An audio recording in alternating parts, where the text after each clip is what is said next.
All right, then I'll just wait it out for a good couple of seconds just because why not? Ah, I wish I brought snacks. It's fine. I don't need snacks. Or do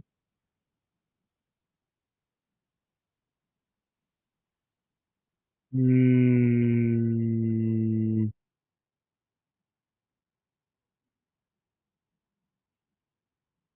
I'm sorry, what was that, Shadow? Live. Hey, okay, so we're live. And at any point you didn't bother to tell me? Oh, you weren't paying attention. Okay, that's fine. Welcome, welcome. No need for introductions. Just know that I am bored out of my mind. You are asking yourself, why? I don't know, reasons. So, here's what we gonna do. I'm pretty sure if you'll read the description right now, you can go ahead and click that button. It's gonna tell you, what it's gonna say. Just go ahead and click, the description button. An excellent question. Why am I bored? I actually have no clue. I guess I just needed something to do. And you know what? Yes, we are actually planning to have the narrow gauge engines do appear in the series. However, though, it's gonna be a pain trying to find a bunch of drivers for them, only because I'm sorry, hang on a minute.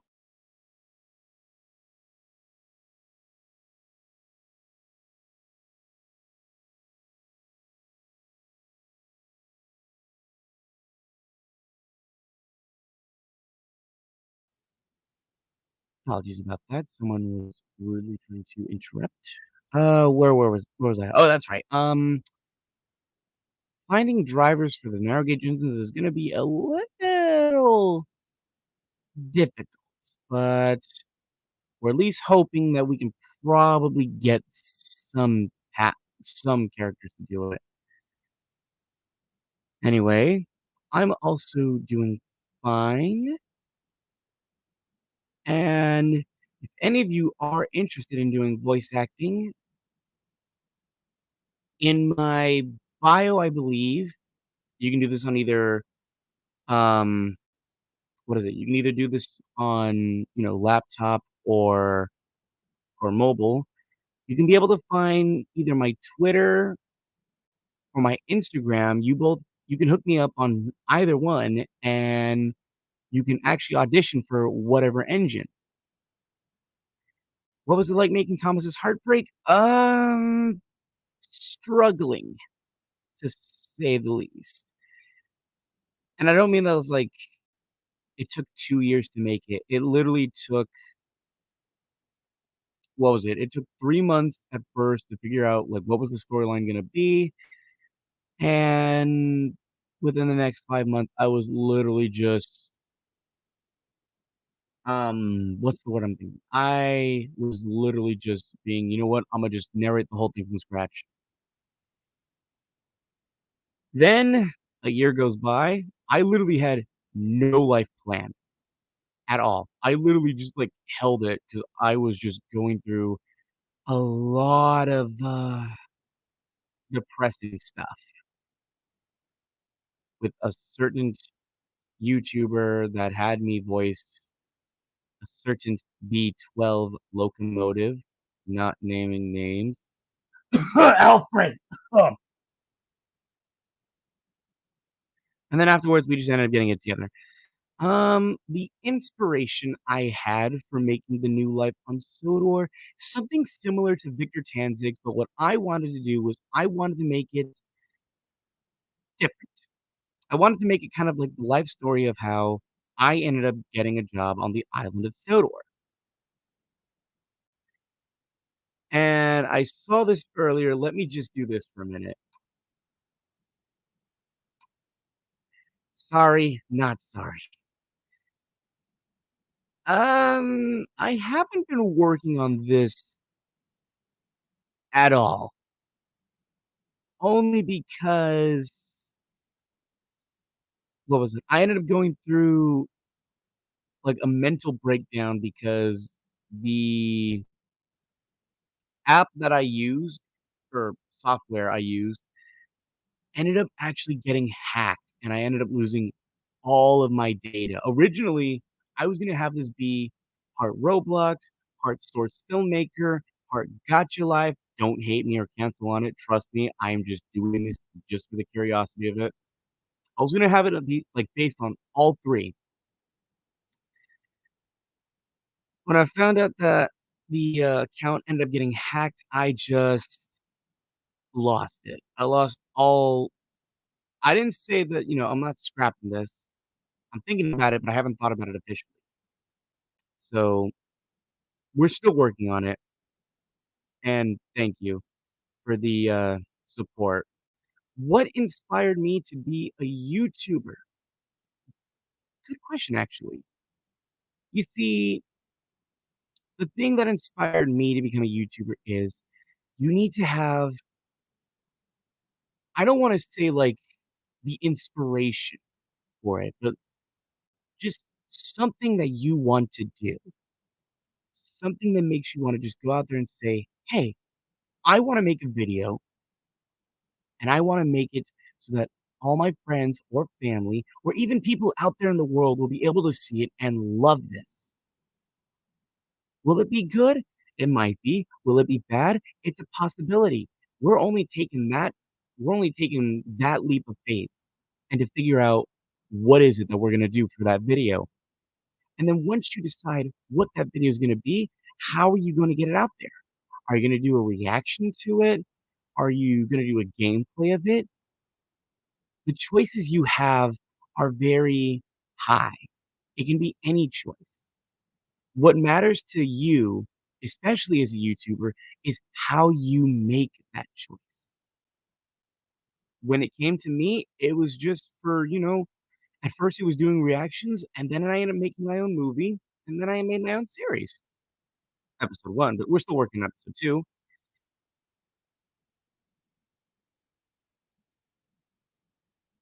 I will admit, Lady is a nice engine. She's even nice to Thomas a lot, actually.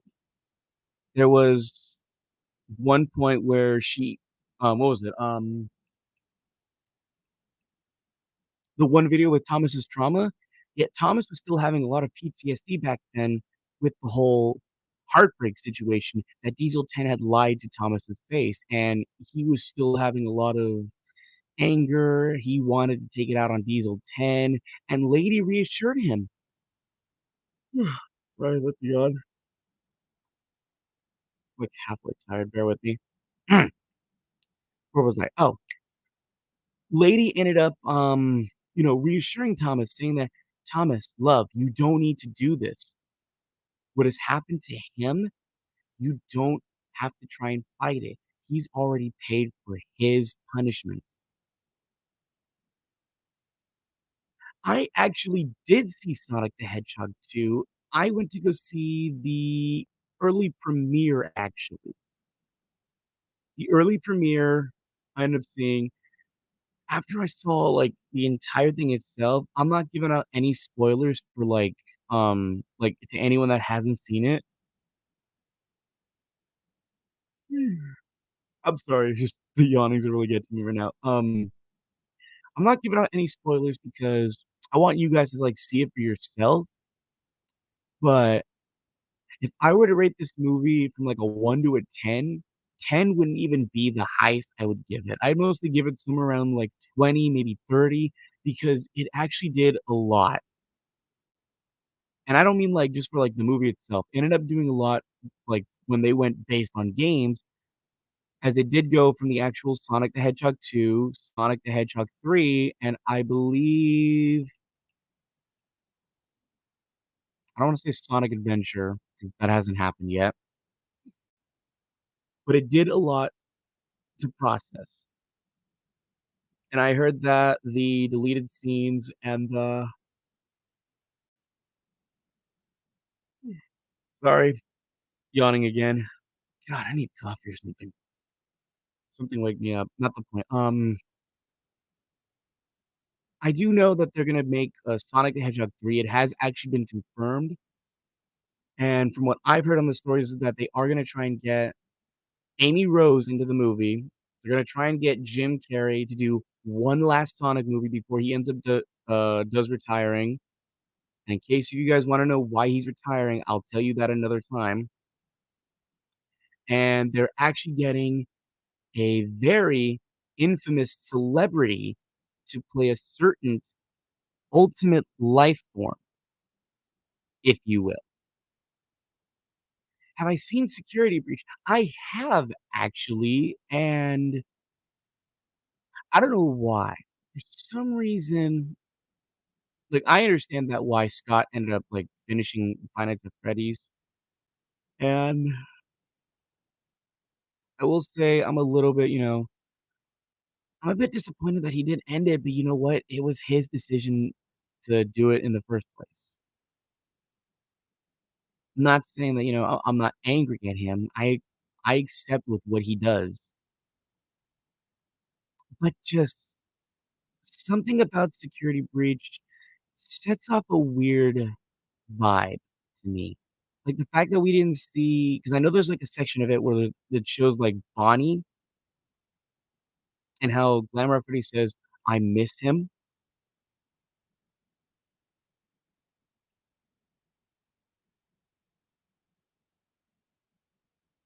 Sorry, I lost my train of thought for a minute. Like, I literally think at some point they might make a DLC for it where Bonnie might come into it. I don't know for certain, but let's find out.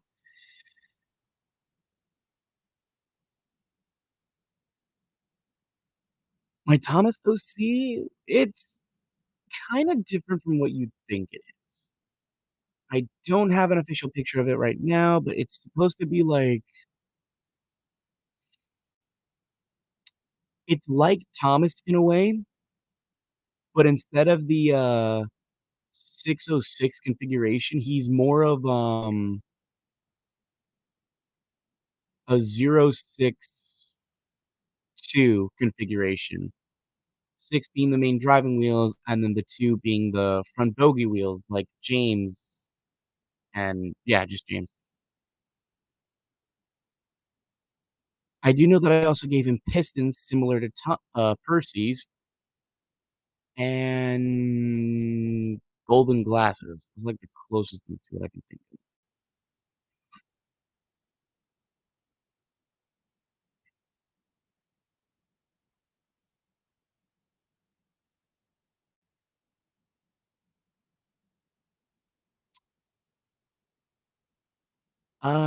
I can try. The only issue is with, doing the lines specifically, I'd have to use it on a, what is it? I'd have to use it on a different device, specifically my phone, because the voice that I use for Loki, we actually discussed this earlier. Um, I had to, use Loki's voice. And yeah, it's sad to say he is retiring. Since we're on the topic of this, I might as well explain why he's retiring. Specifically, the reason why he's retiring, and a lot of actors/comedians have been doing this. If we all remember back to the, what is it? The Oscars incident that happened, I believe in what was it? January, February, I can't remember clearly, about Chris Rock making that one joke and then Will Smith coming up and slapping him in the face. Jim Carrey actually said that he's retiring that because after that incident, he said that, like comedy has taken a new turn and it's taken a very bad turn. And I remember a certain comedian, I don't know if you guys know Gabriel Iglesias or Fluffy, well known. He's also said that it's a lot difficult for comedians to, come up with jokes too, especially with, just shows in general or just content. But they've said that what is it? It's harder for comedians because they don't want at least, like, someone just coming up and then slapping them in the face, and then we're going through another Oscar awards, ceremony again. Like, it's hard, trust me, for comedians too.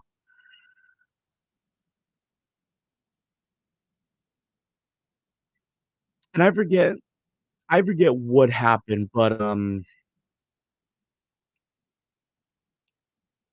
I know what the joke was. Personally, who I think is to blame, I wanna say it's either Jane or Chris.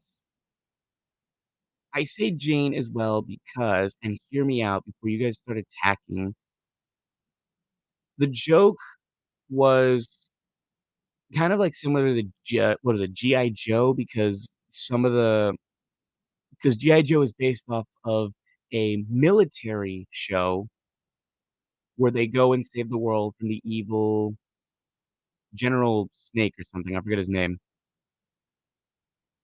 But, in the military, before you start, you actually do have to get a haircut, and they shave your entire head. I wouldn't say bald, but, like, semi-bald. And at the time, Jane Smith was actually going through, I believe, like, what was it? Like, a cancer? I forget which one it was. Like, I know Will Smith, he laughed at it, but then when he looked at Jane, he noticed that she wasn't laughing, like, she was actually pissed at him, and then Will Smith ended up going up and then just and granted, I know a lot of people are gonna say this, like, "It's Chris's fault." I understand that, but I'm also blaming Jane on this part because at any point, she could have at least talked to Chris, like, backstage and go, "Hey, I didn't like that joke you made of me. I would appreciate it if you didn't do it again," instead of getting Will Smith to be involved in this. And, yeah, it was offensive, I'm not gonna lie, but, like, the way how I see it, most comedians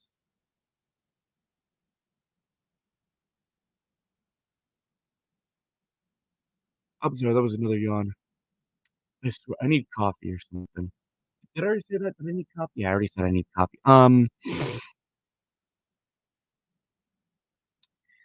What was it? The joke I'm sorry, you're right, that it is offensive, Spirit Fanboy 35. Yeah, it is offensive, but the thing is, comedians, they know and they don't know when they take it too far.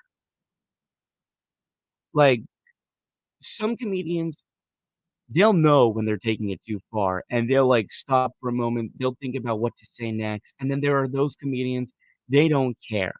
I'm not saying that Chris Rock didn't care, he didn't think of the consequence that would happen. None of us actually expected Will Smith to just walk up there and just slap Chris in the face. I will admit, that was kind of, a little bit annoyed on Will's part on that one. The next movie I do plan to make, uh, I wanna say it's Percy's Denial, the sequel to Thomas's Heartbreak, but I'm also thinking of because we all know Thomas and the Magic Railroad, right? We know it by heart, we've seen Mr. Conductor, yada, yada, yada, but what I'm planning to do is something a little bit different. In this alternate reality, which we technically all live in, me, Android 18, Thomas, the rest of the Island of Sodor, and all these characters, we live in a different reality where we didn't have Mr. Conductor or Junior. We didn't even have Lily or Burnett Stone. We didn't have any at Shining Time Station because we never met them. So instead of having, Shining Time or something like that, we would take it to another time where, you know, Perfect Cell and Frieza, they would come back and they would want to take over the island, make it their own little personal playground, with the exception of having Diesel 10 by their side along with Dr. Eggman. They would try to take over the world, and then we discover an engine that has been hiding out in the mines far below, and we use her to help her out. I haven't thought about, like, the special so far for it, but we're just at least hoping that we can get something.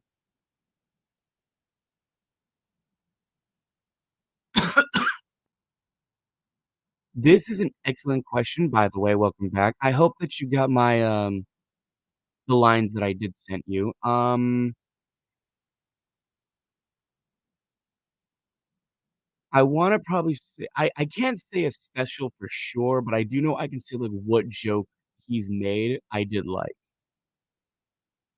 A few of them specifically also being what is it? When he had the beetle? Yeah, that one was funny. And then when he ended up, like, uh, suiting it up and those,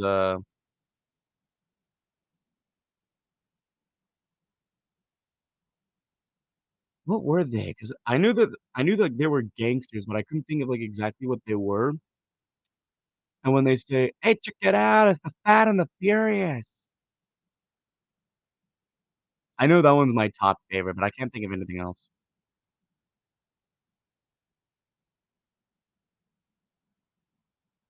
Now, here's the question, though. Which Sonic is it? Because if it's modern Sonic, like, from the games, then probably Godzilla. If it's classic Sonic, Godzilla. If it's Archie Sonic, it's kind of a tie because Sonic could be able to Archie Sonic could use Ultra Sonic, which is a form in the comics that they use by collecting a Super Emerald on its own. And if we're talking movie Sonic, well, sorry, Godzilla, but modern Sonic, especially with the new form he has. Like I said, I'm not spoiling Sonic 2. You guys figure that out yourself. Ow. Good question. There are other shows that I do like, specifically. If, you weren't looking carefully at the scene with, what is it? When Henry was stuck in the tunnel in the first episode, if you didn't look carefully, Cuphead was secretly there. And then I'm also a fan of, SMG4. I know that his shows are freaking hilarious, especially when they make my arch rival Mario look like an idiot. I can actually do a little bit of, I can do a little bit of either, like, Bob or, Fishy Boopkins, just for the shits of it. Oh, shoot. You know what? I'm not even supposed to swear. I'm kidding. "Hey, what do you mean? My name is Bob." Um, okay. I'm not dissing anyone that used Tom's Toylands, but, I'm sorry, it's just I gotta go with Blue Trains with Friends. I gotta go Blue Train with Friends, only because it looks more accurate and it doesn't look like the guy who created it, not dissing his work. Like, I'm not dissing his work at all, but, like, I literally it literally looks like he made all of the characters just look like they're all Engines Go model, which offends me, not in a bad way, but just, like, it just annoys me a little bit. In all honesty, you guys can choose which map to use. I'm not dissing you or anything. But, like, if you guys wanna use Tom Toy's Land, you can. But me, I'm gonna stick to Blue Train with Friends only because episode 2, I'm gonna need 2 specific engines that have no names. If you want a voice in it, like, I know I'm a friend of you on Discord. Um, I could probably send you the link to, like, all the characters that are needed, and then we can see where it goes from wait a minute, I just realized that there is no current cast for it because 'cause I'm still writing the script. Pizza, hands down. Even though I'm kinda both, but pizza. I think I remember the gift basket, but I can't say for sure. Both. I plan to use both for the series. Mm,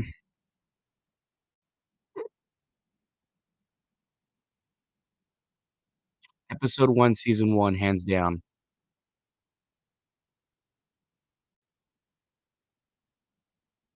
Come on, are we serious here? Didn't I answer this one in the live stream for the after party? It's it's season 1, hands down.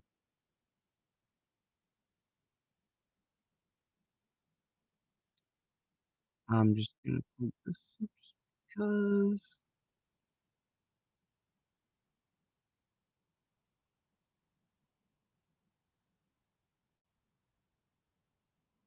TV series. Only because the TV series looks more of a station that I think of, and the Railway series one, I don't know what it is about it, but I don't like the Railway series station, I don't like it.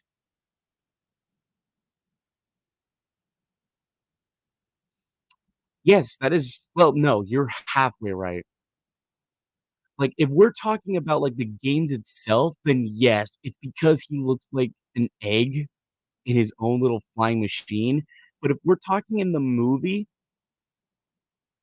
the government's the government still calls him Doctor Robotnik, but Sonic only calls him Eggman because his drones look like a lot of eggs.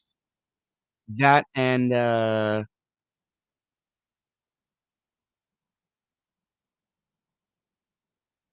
to this day, what is it? Um, Sonic calls him Eggman just because he's insane trying to chase Sonic a lot. There's your answer. Um,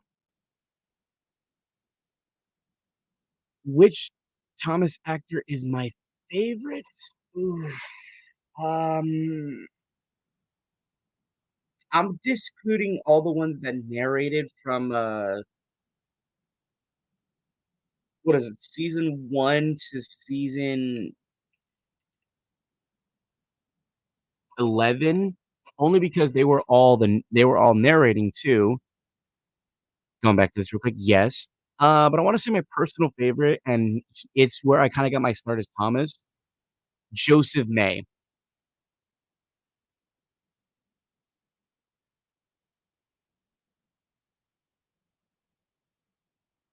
The 3 railway engines? Wait, are we talking about the book or like a Roblox thing?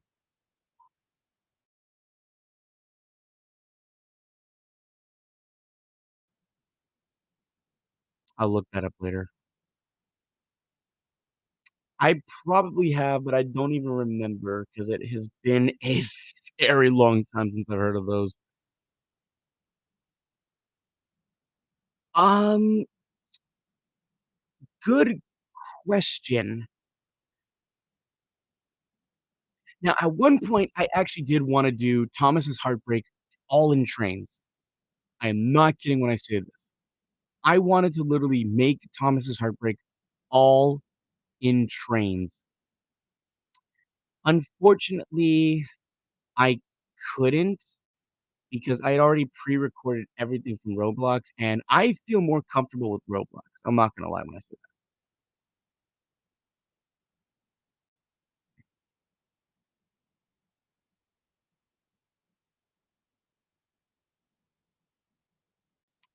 Okay, this is too easy. Thomas, Percy, James, Gordon, and Lady.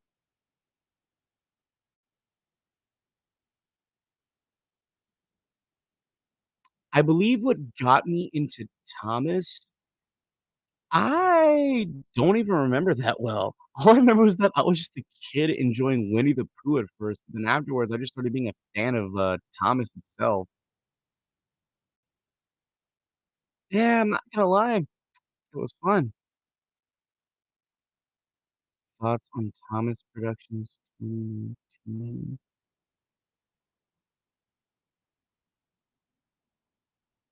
Wait,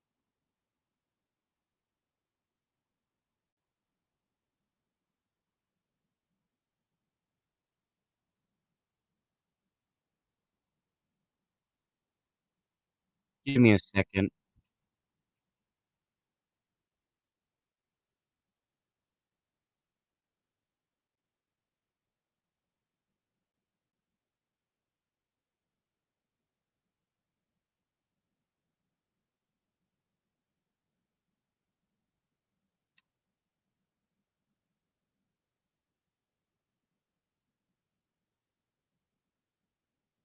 I swear I've never heard of this guy.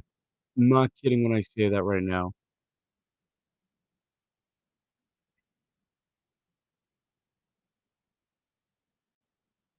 How long does it take to record the video? Depends on, like, what you're asking specifically. Like, if it's asking for, like, the certain scenes that I need, probably good, like, maybe, like, 5, maybe 6 minutes. But if we're talking, like, the whole, like, skit for the video, it takes me about over it's gonna sound so cheesy and so strange, 3 days tops. Only because sorry, not 3 days, like, a month. Only because with the like, the new life on Sodor, that took me a month because I was still getting all of the regular animations all together for me, 18, the Fat Controller, the rest of the characters. It's something similar if you catch my drift.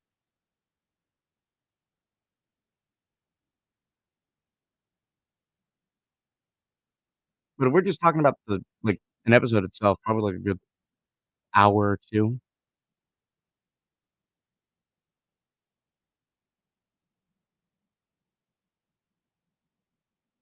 Episode 1, season 1, boom. Okay, I'm not gonna lie. When I first thought of Ben and the Ink Machine, I didn't really think much of it, only because I just thought of it as like a, like, what is it? I thought of it as just like a ripoff of Mickey Mouse and Five Nights at Freddy's, but then I ended up playing it for myself, and I thought, "Holy crap, this is so nothing like Five Nights and Mickey Mouse's." Rather, I just thought of it more of,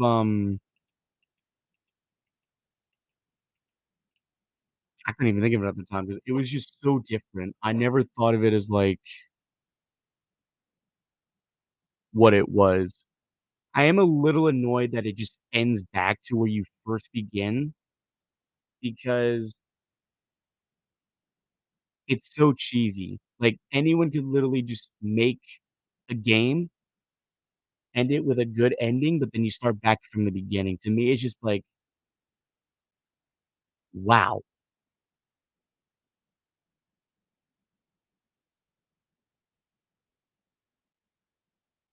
Steam engine boiler explosions? Hmm, never actually heard of that. I'm looking that up now.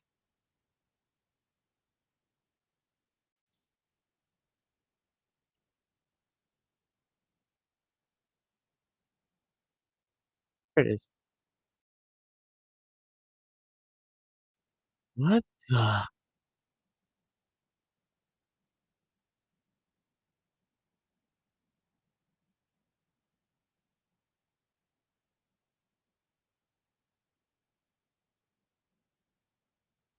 Um,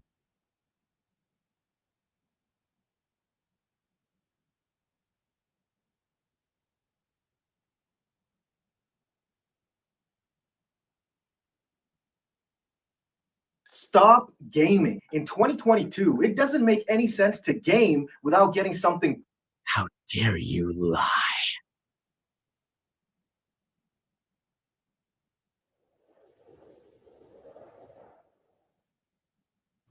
This story comes from a Chillicothe Gazette news article from Tuesday, October. Yeah, I don't have time for that.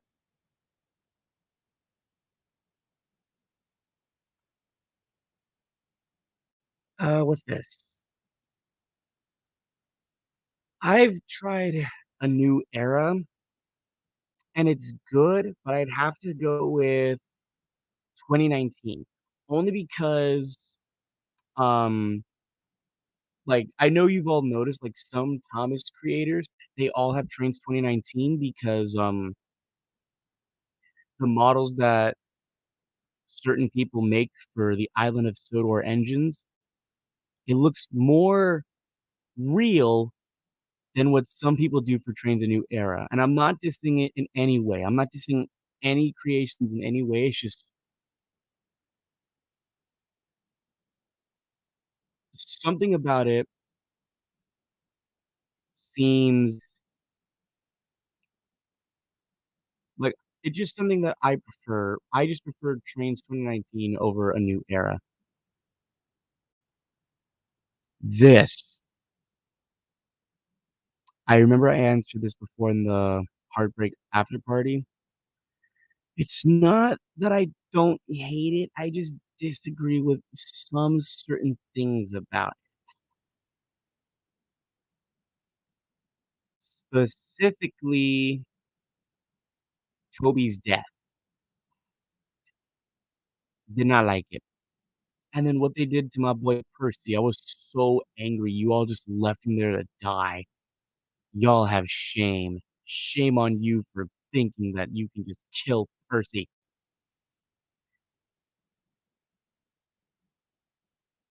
Let's see.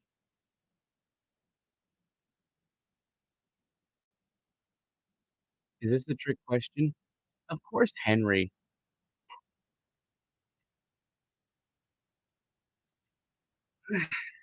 I'm always gonna choose Henry. Henry was my first engine. Y'all don't believe me? Go look at the first move. Go look at the first episode. He was my engine for like 6 days tops.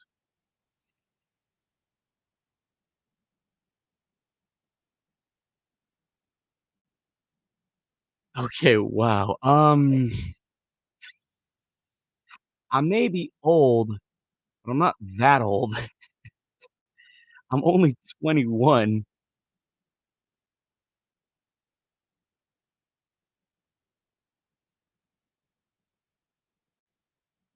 I mean, you would think that's how it end, but have you noticed that after like we like ended that part with Percy, we never saw him again? Because the way how I think it, my assumption, dead. And what happened with Duck, dead. And what happened with Toby, I was still pissed off, so I'm gonna say it again, dead. They died.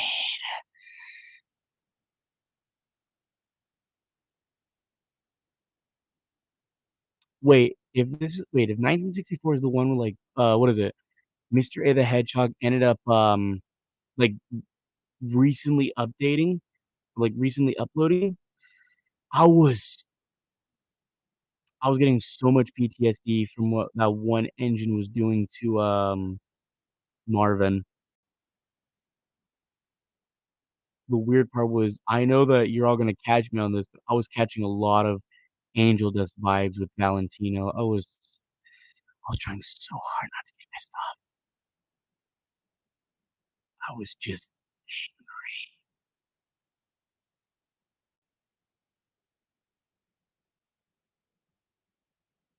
I think maybe. Yes, Oliver actually did put that hole in Duck's head, but I wouldn't say eat his brains. I was more gonna say, uh,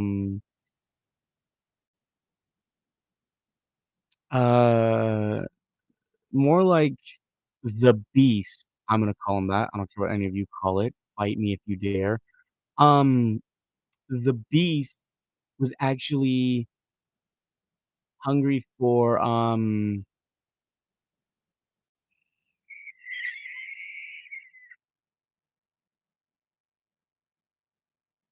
organic material along with metal. They don't well, I know they show it somewhat on the model for Duck, but how he died was, the eyes and the hole in his head, and then some of the railing that he had on himself, I know was, like, ripped off.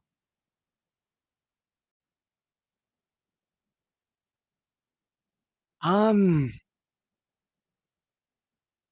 I'm already voicing Thomas. Anyway, next question.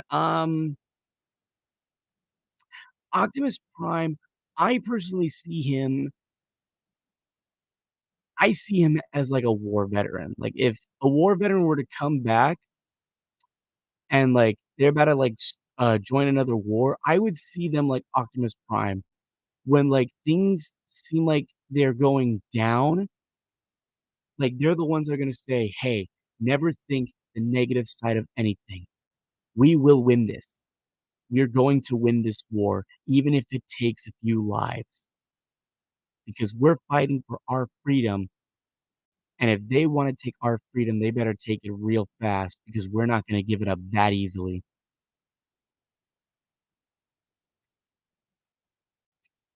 This one, oh my chaos. I was raging. Only because I preferred Charlie and Alistair's original looks. I know they didn't change a lot on Alistair, they changed a lot on Charlie, though, and it just annoyed me to death.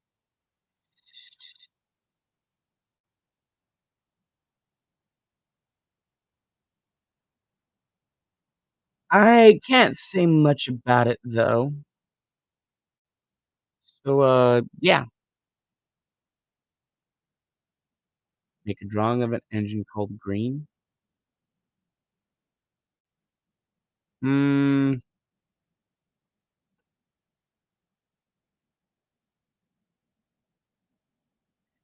that's gonna be tricky, and because I don't have necessarily the right material for it,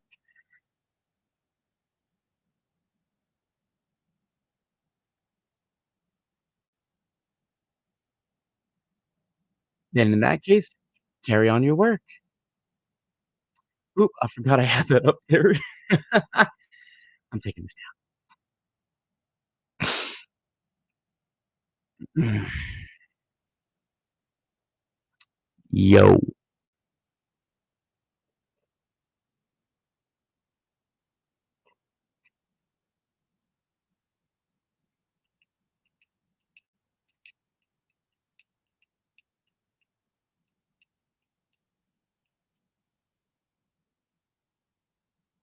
Hmm? You would think that, but it won't mean that I'll just put it up again.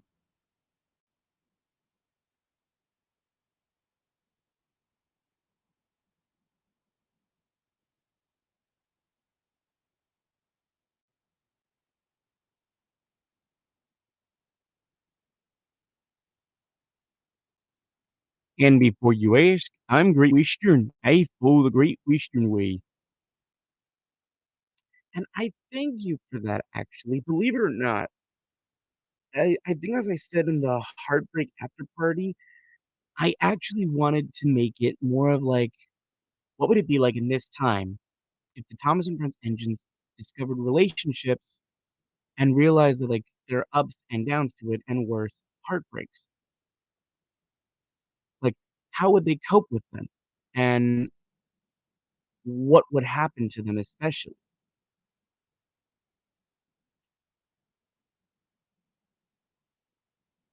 I thought of, stuff like that.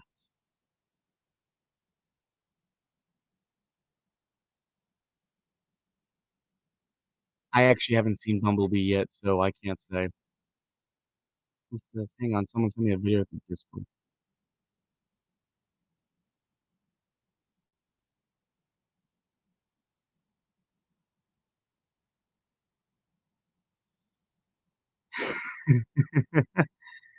It's that was actually what I was looking at.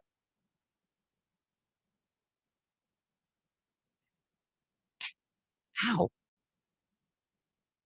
that hurt. And it is going surprisingly well. I've just been bored out of my mind, and I needed something to do. Get what I mean?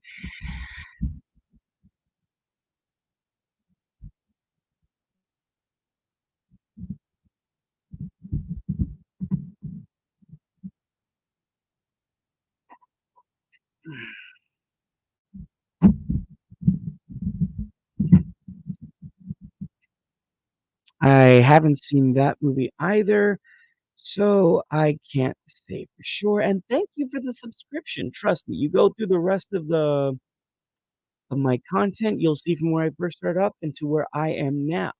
And if you especially want to, enjoy the movie again, make sure to share it with your friends or family and let them know that, hey, this little blue hedgehog made a movie about what the engines would be like if they had heartbreaks or relationships. You should give it a try.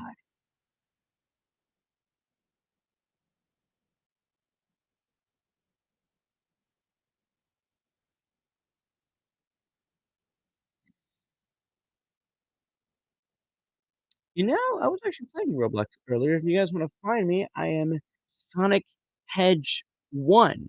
One more time, that is Sonic Hedge, Hedge 1. All lowercase, no space. Thank you very much. And thank you so much for loving the series. We're actually starting off with episode 2 right now. We're just getting the script all together. We're just making sure that, like we're getting everything made up and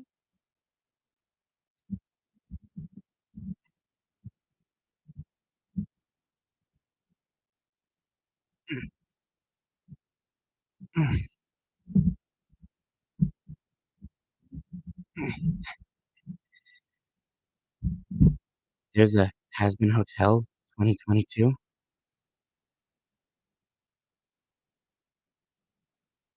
looking up now.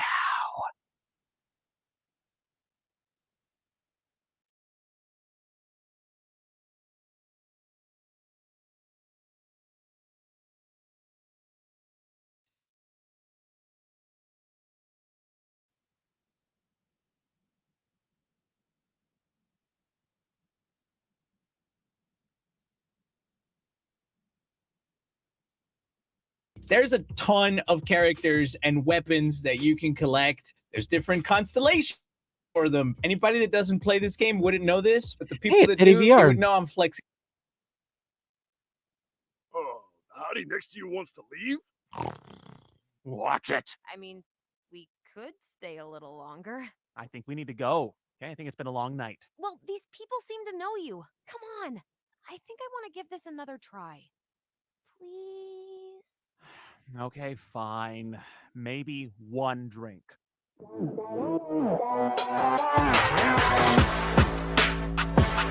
Hey, yo.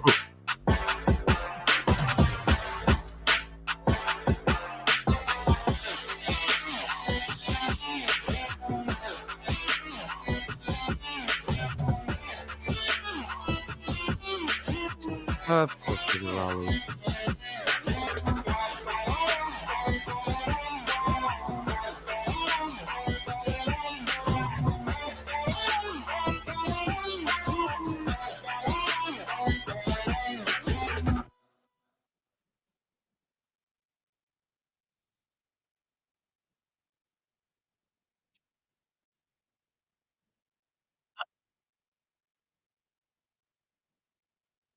I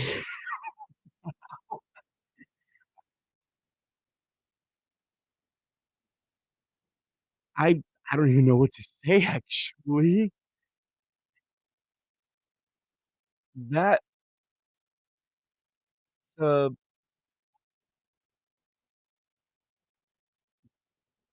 pretty cool. Just know, any of you lay a hand on my Luna, you are going to die. Don't just hang on a moment, we have someone coming in.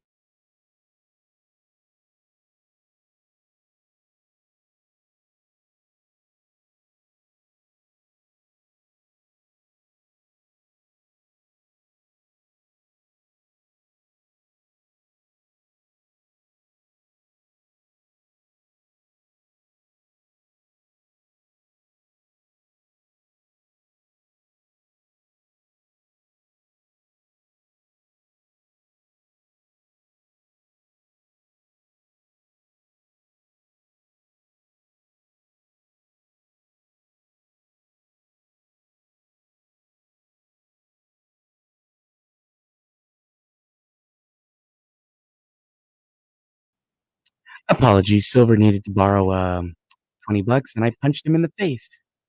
Yeah, I know you're there, Angie. I punched Silver in the face with my chair. And I couldn't hear it actually. So what I'm gonna do is once the live stream is over, I'm gonna watch it again, and then I will give you my most critic ever. Good question. A very good question. You see, here's the thing. The Adventure Begins has been my favorite, hands down. Only because it tells the story of Thomas that I know. I just didn't expect them to actually make him green. When I look back at that, I joke you not, I couldn't see Thomas anymore as blue for at least 3 days. Afterwards, they just ended up showing him blue, and I just went, "Yeah, I can see it again." Answered this one already. Episode 1, let's see. Season 1, episode 1 is my favorite. If you leave, just know you will be hunted for sport. I actually have no comment on that. I'd have to ask him. No. In fact, he's literally screaming out of his mind. Like, badly, and ugh, I can still hear those screams in my head.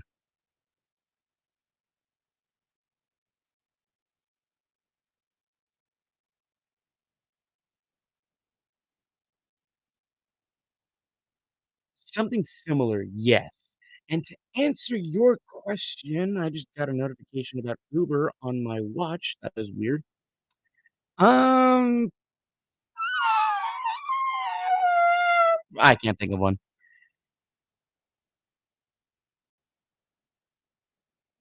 Yeah, I actually can't think of a favorite FNAF character.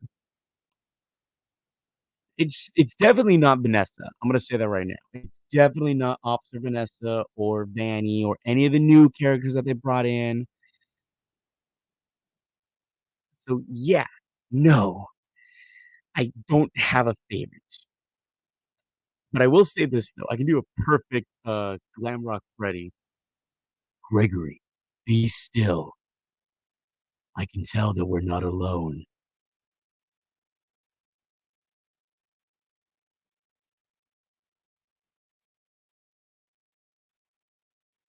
He probably might. I heard that I did hear like he was getting a new mic or something similar to it.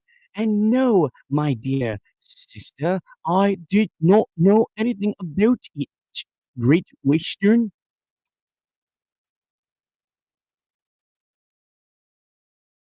I am actually thinking about it. I have one in the works right now. It's just that we've had to put Percy in Denial, which is the title of the sequel to Heartbreak 2, on hold for a while, only because I'm still trying to get all of the all of the I'm trying to come up with the story along with, like, the rest of getting all of the SFM models that, I'm still looking for. Great Western.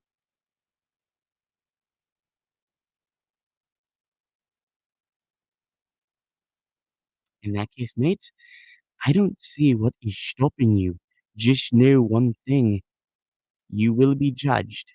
You will be judged on time. You will be judged on credibility.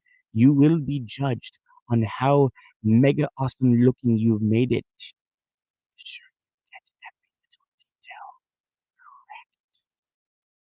Well, sort of. I'm just halfway playing along, but just make sure that, you credit me. As long as you credit me, I've got nothing else to say. You've said this like 3 times now.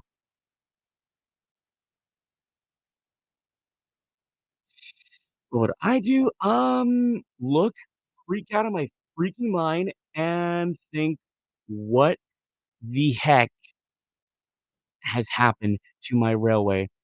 Follow-up question. If anyone dare hurts Thomas, just know you will be hunted, not just for sport, but for death. And I won't stop until you are brought to justice.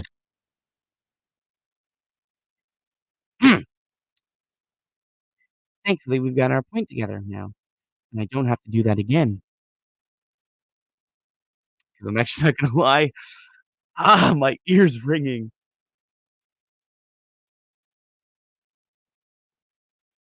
You want me to react to Shed 17?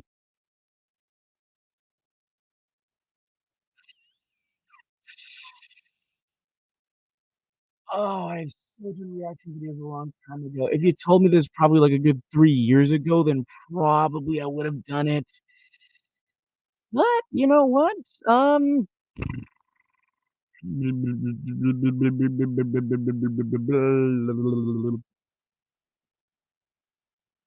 Maybe if we have time today, we can do a movie night. Huh?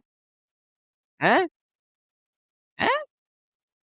Well, you know what? We can watch Heartbreak together. What do y'all say to that? Hmm?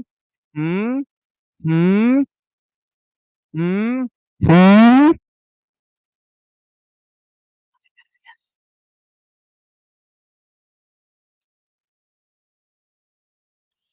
So, blah, blah, blah, blah, blah, blah, blah, blah, blah, blah, blah, blah. Yeah! Let me actually go get it real quick just so I don't forget, because if I start forgetting it, I'm gonna lose it.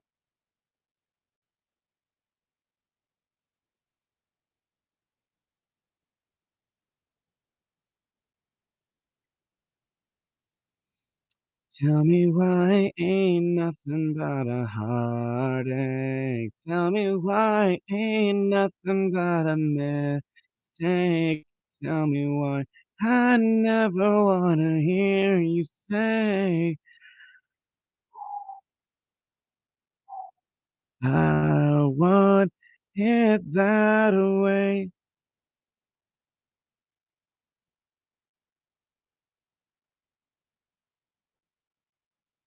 Actually don't know, I can't say for sure. This one, however, I did hear about it, and I actually ended up looking up an actual trailer of it, and oh my god!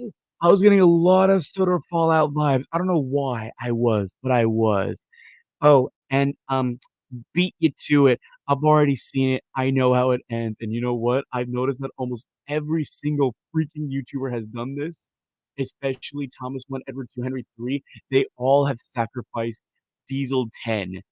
Spoiler alert, Diesel 10 dies in the end. Like, I know what they're doing, and I'm not mad. I'm just freakishly angry because he was a main protagonist. I thought of him as a main. God, I need to slap myself or get coffee. I will do both. I don't care which.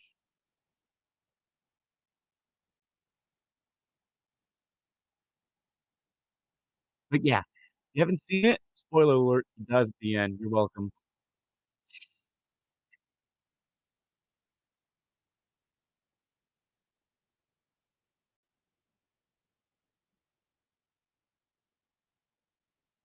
Well, I'll be damned. Someone who I thought would never show up in my life. And look out for the come are we still making that joke? That joke's been old for, like, a good 10 years now.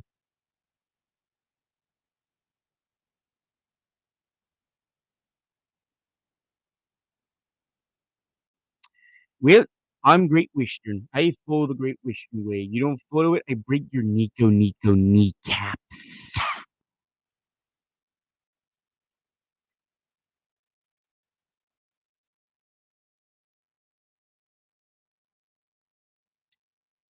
When life gives you boredom, do something. And you're right, I do. I love all of my fans because all of my fans got me to where I am today. Because of all you guys, you all give me the motivation to keep on doing what I want to do. Create content. Watch the I'll watch it at the end of the live stream or maybe when we're watching the movie. And in case for some of you who are just joining in, like a certain familiar gaming character, um, we're gonna be doing a movie night if we have enough. Hmm?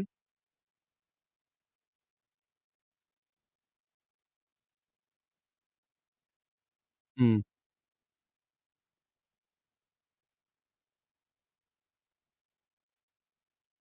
Movies. Mm, mm, mm, mm. Yes, I remember that. And I don't know why. Hear me out when I say this. I have no idea why they ended up making Skarloey the one to climb that incline. To me, it's just I don't see Skarloey pulling something like that.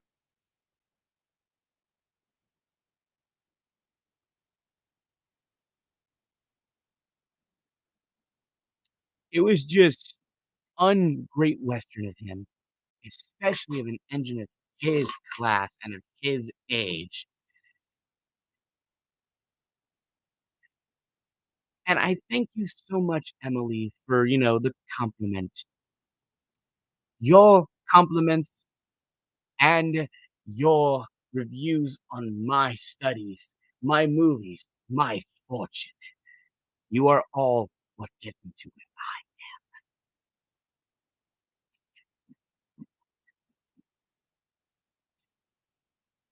Yeah.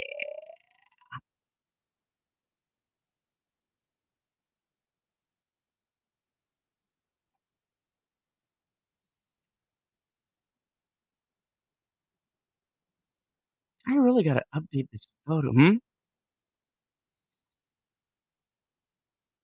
How fast can I go? Ooh, very, very good question. I believe the speed that I would be able to go is 200 million miles an hour. And yes, I am noticing you there, a certain gameplay and singing vids individual.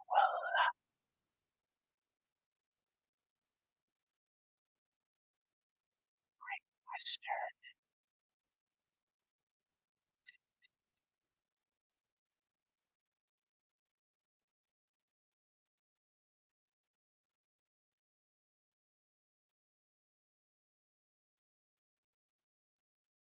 La la la la la la.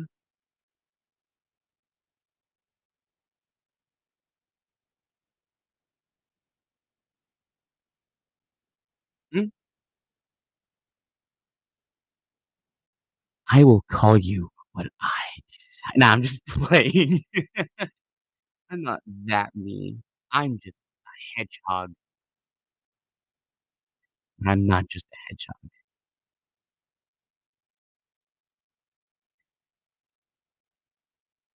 All the other engines, they'll tell you so.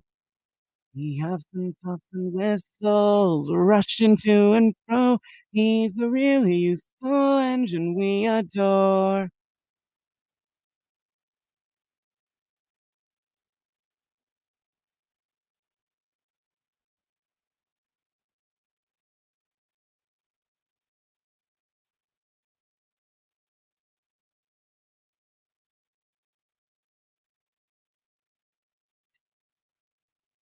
Hmm. You know what? I think we have.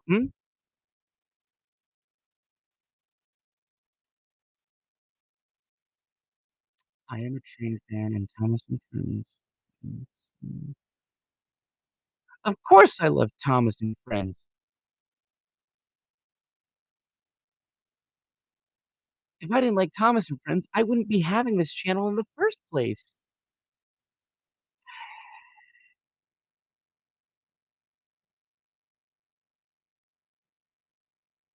You know what? We've got enough time. How's about we watch a movie together, huh?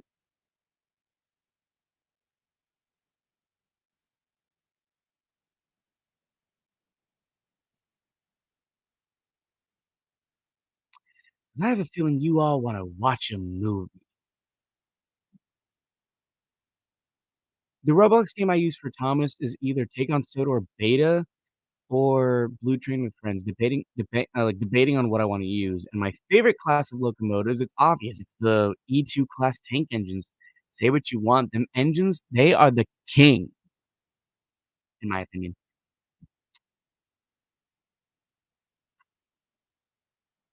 Of course, she's too lazy to fix her YouTube channel. Tell her to get off her lazy butt and fix the fucking YouTube so that we can all chat together. Okay? Okay? Okay? Okay!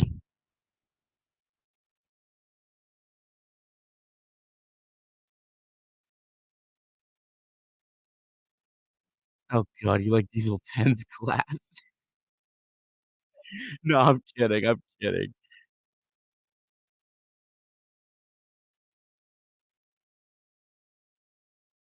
You know, I still wonder why they call them the war class engines.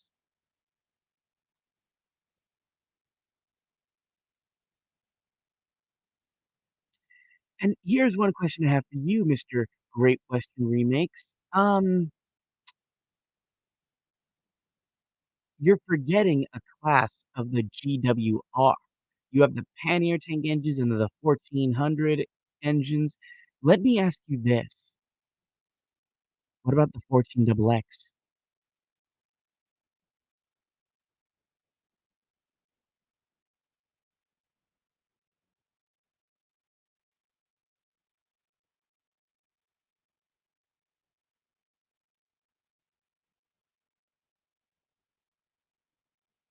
Yeah. Do I own Pixar's cars? Depending which one we're talking about. I have the first one, but I don't have the second or the third one. I know that you can watch the three on Disney Plus.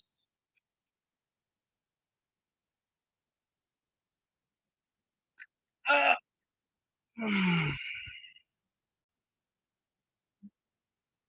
well, 1400s, I don't know why, are the name doesn't make sense. 1400s. I prefer 14 double X's because 14 double X's sounds more Great Western in my opinion. And yes, I actually have played Friday Night Funkin'. I've actually tried playing the Sonic.exe version of the game, and I will tell you, it is so damn hard.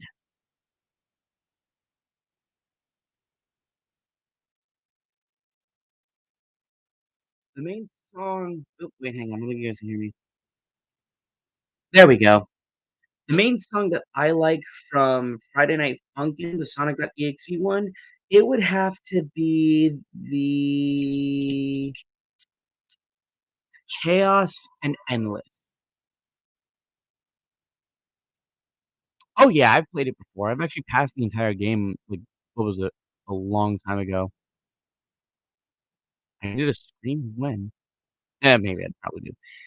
No, no, no, no, no, no. We don't talk about that.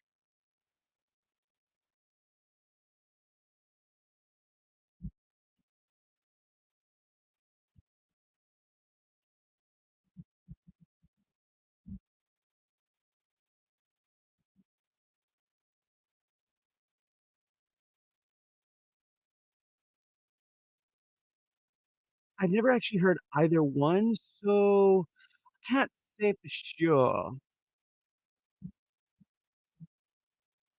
So, Great Western. Beep.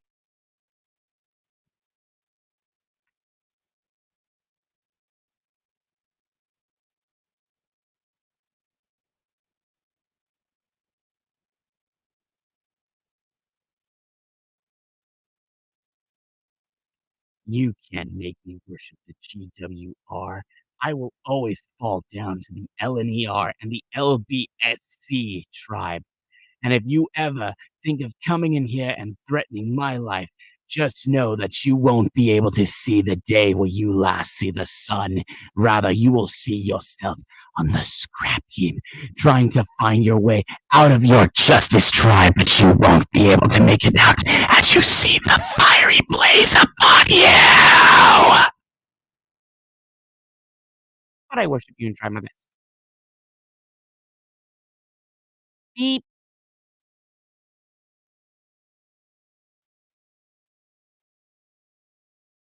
The weird part. Wait, hang on. This is too much. The weird part is we were originally actually planning to make a a short film about the final tank engine, but something different to it. We were just gonna make it like, Thomas ends up seeing Timothy, and we were gonna make it like a silent film where it's just gonna be like Thomas knows about Timothy's death, and then Thomas ends up waking up. He puffs out of the sheds, and then he realizes I really am the last one. But he also smiles and he goes, I'll make them proud.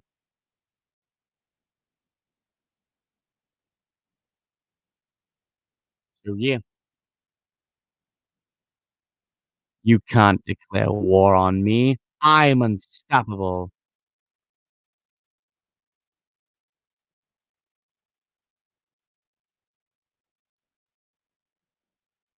Sonic Sago was actually the original term for one of the old games of Sega Sonic the Hedgehog. And it actually started with what I called the original Sonic Heroes, where we had Ray the Flying Squirrel and Marty the Armadillo. Mighty the Armadillo was more of like the brute force and Ray being the fly type. I don't know much about the game since it was actually posted in Japan. So, yeah. And it would, I'm not gonna lie, it actually would. But the thing is though, we wouldn't make it like an actual Timothy movie. It would be more of just like a short film, I guess you can say. Kinda like what Pixar does all the time.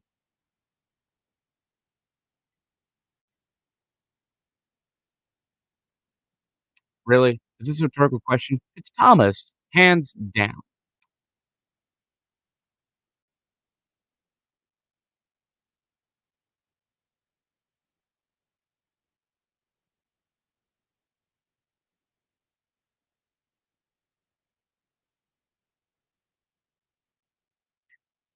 Mm,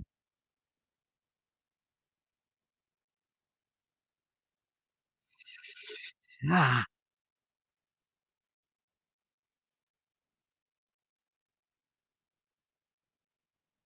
the way how I see it, why Diesel 10 is evil, I just think personally,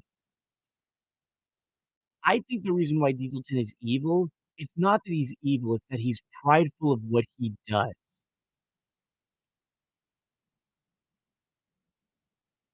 Like,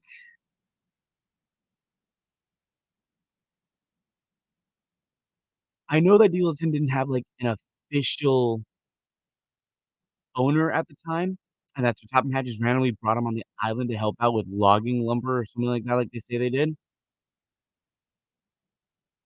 But, like, back then, I personally thought that Diesel 10 was just, uh, full of pride because of what he does.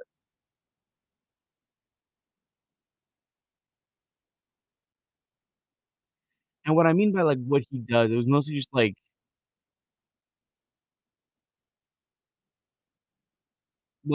he would scrap the engines on, like, the old railways.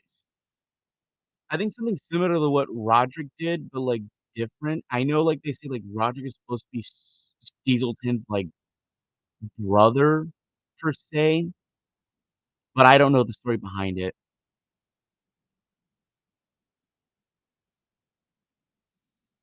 None.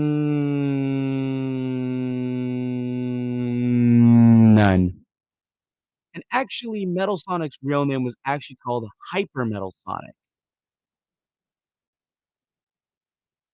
And furthermore, give this gentleman 15 punches in the arm. He deserves it.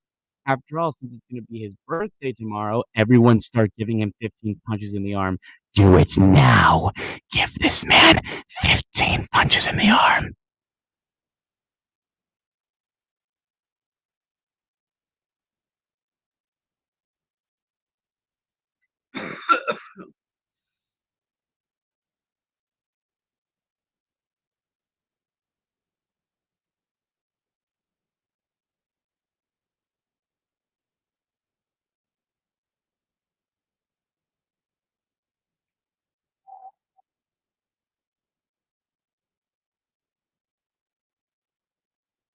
Yeah, I'm fine. It's just a slight cough I have,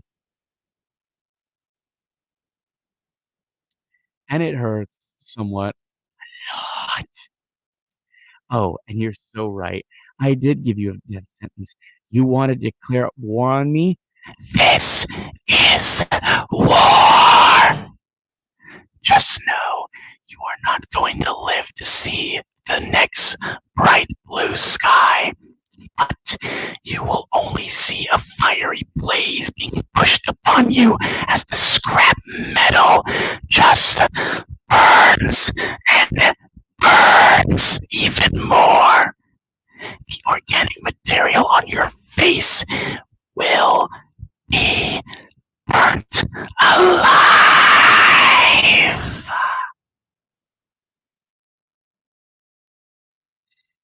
And I will literally give you the best Sonic quote there is. And I will even do it in Ben Schwartz. So, I know what you're thinking. Why is that incredibly handsome hedgehog being chased by a dude with a mustache in the Civil War? Well, to be honest, it feels like I've been running my entire life. Is this too much? Am I going too fast? You know what? It's kind of my thing. You know what? Let's back up. This is the island where I'm from. It had everything.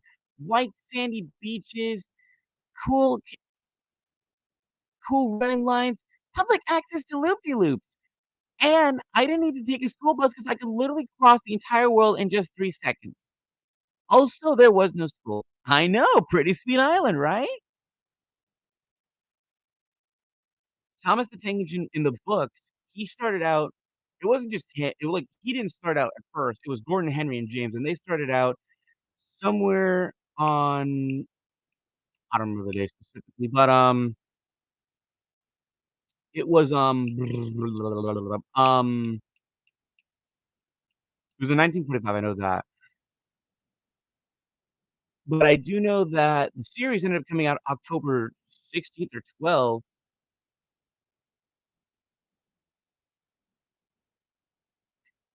somewhere in 1990 no, 1940. No. Oh, no, wait, the books came out in 1915. I know that the series ended up coming out in 1945.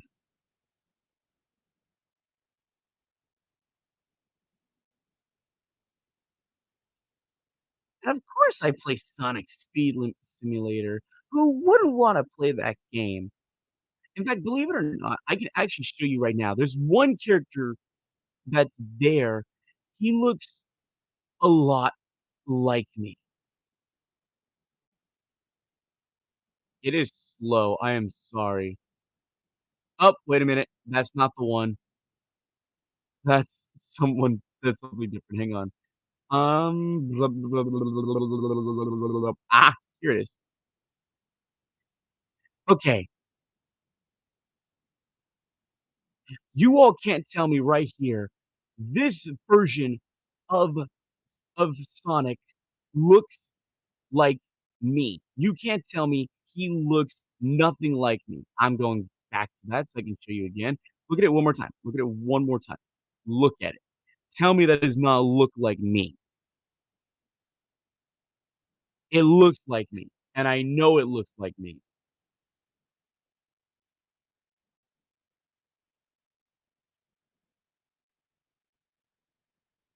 And also, thank you. And sure, Cat Mark, awesome from this park movie. Let me see. Let me ask you this. Let me put this in a way for you. Would you rather have both to happen or have neither happen? Explain that one to me.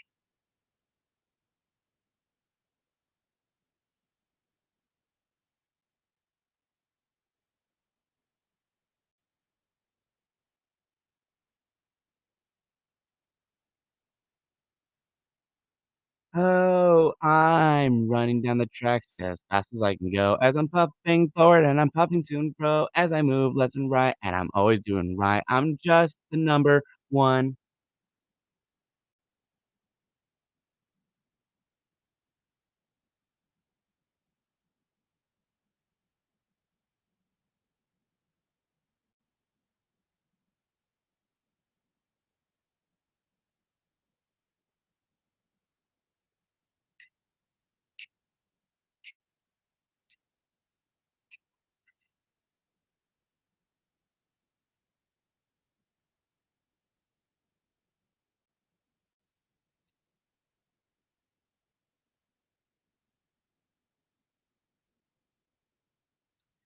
You know what? What the heck?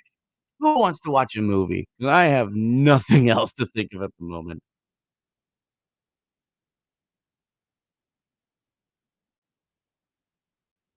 And, weird coincidence, I've actually had it set up the whole time. Let me just take care of this like Hello there, everyone. I'm Son. da da da da. We didn't say you could start yet.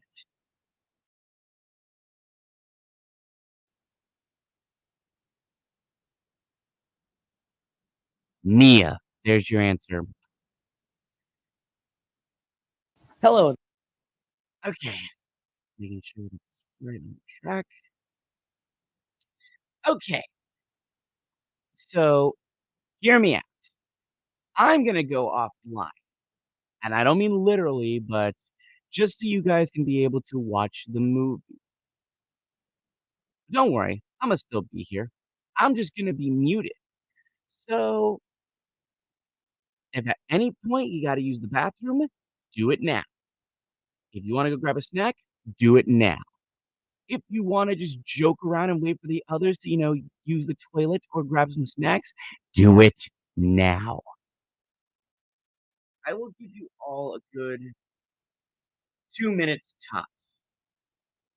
So if you're not back in 2 minutes, the video will play. Ready? Go.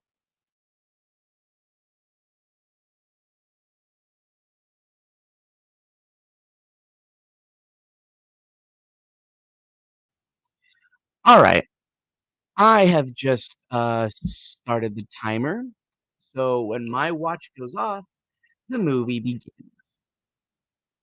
And to everyone else that's still here, this is your now opportunity to grab yourself some snacks. Because once I click the button, you, and I mean none of you, will be leaving this spot until the movie ends. or if, you have stuff to do.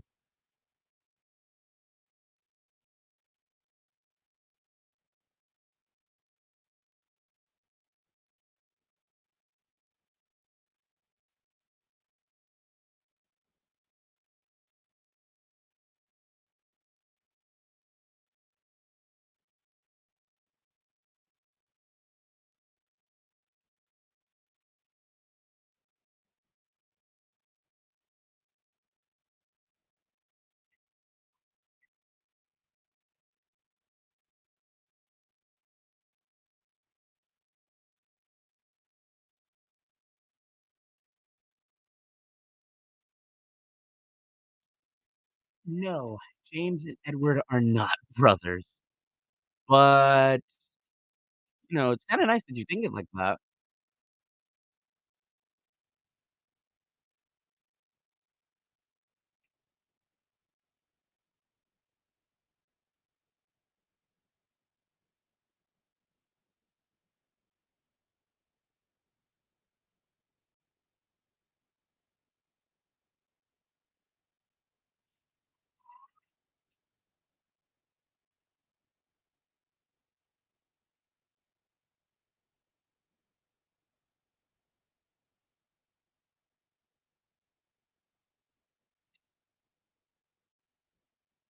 Well, look at that. The timer has stopped. Everyone else that's still here, please enjoy the movie.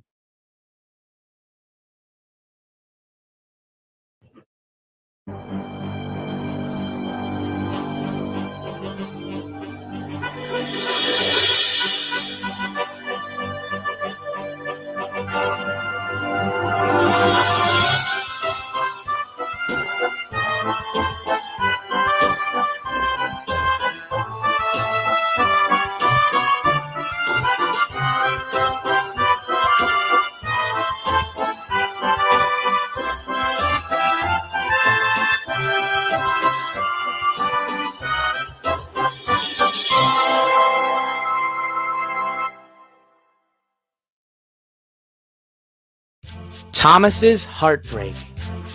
It's a sunny day on the island of Sodor, and every engine is working their best to make sure that the railway is reliable, cheerful, and always determined to be right on time. Of course, being on time isn't just what the engines love to do. Some like to form friendships, or beyond friendships, being together with the work of the word love. But of course, love doesn't just mean to someone. It could be like how Emily loves to take her passenger train to give Edward or James a rest. Or how Percy loves to pull the mail and that he's proud that he's the only engine that can pull it.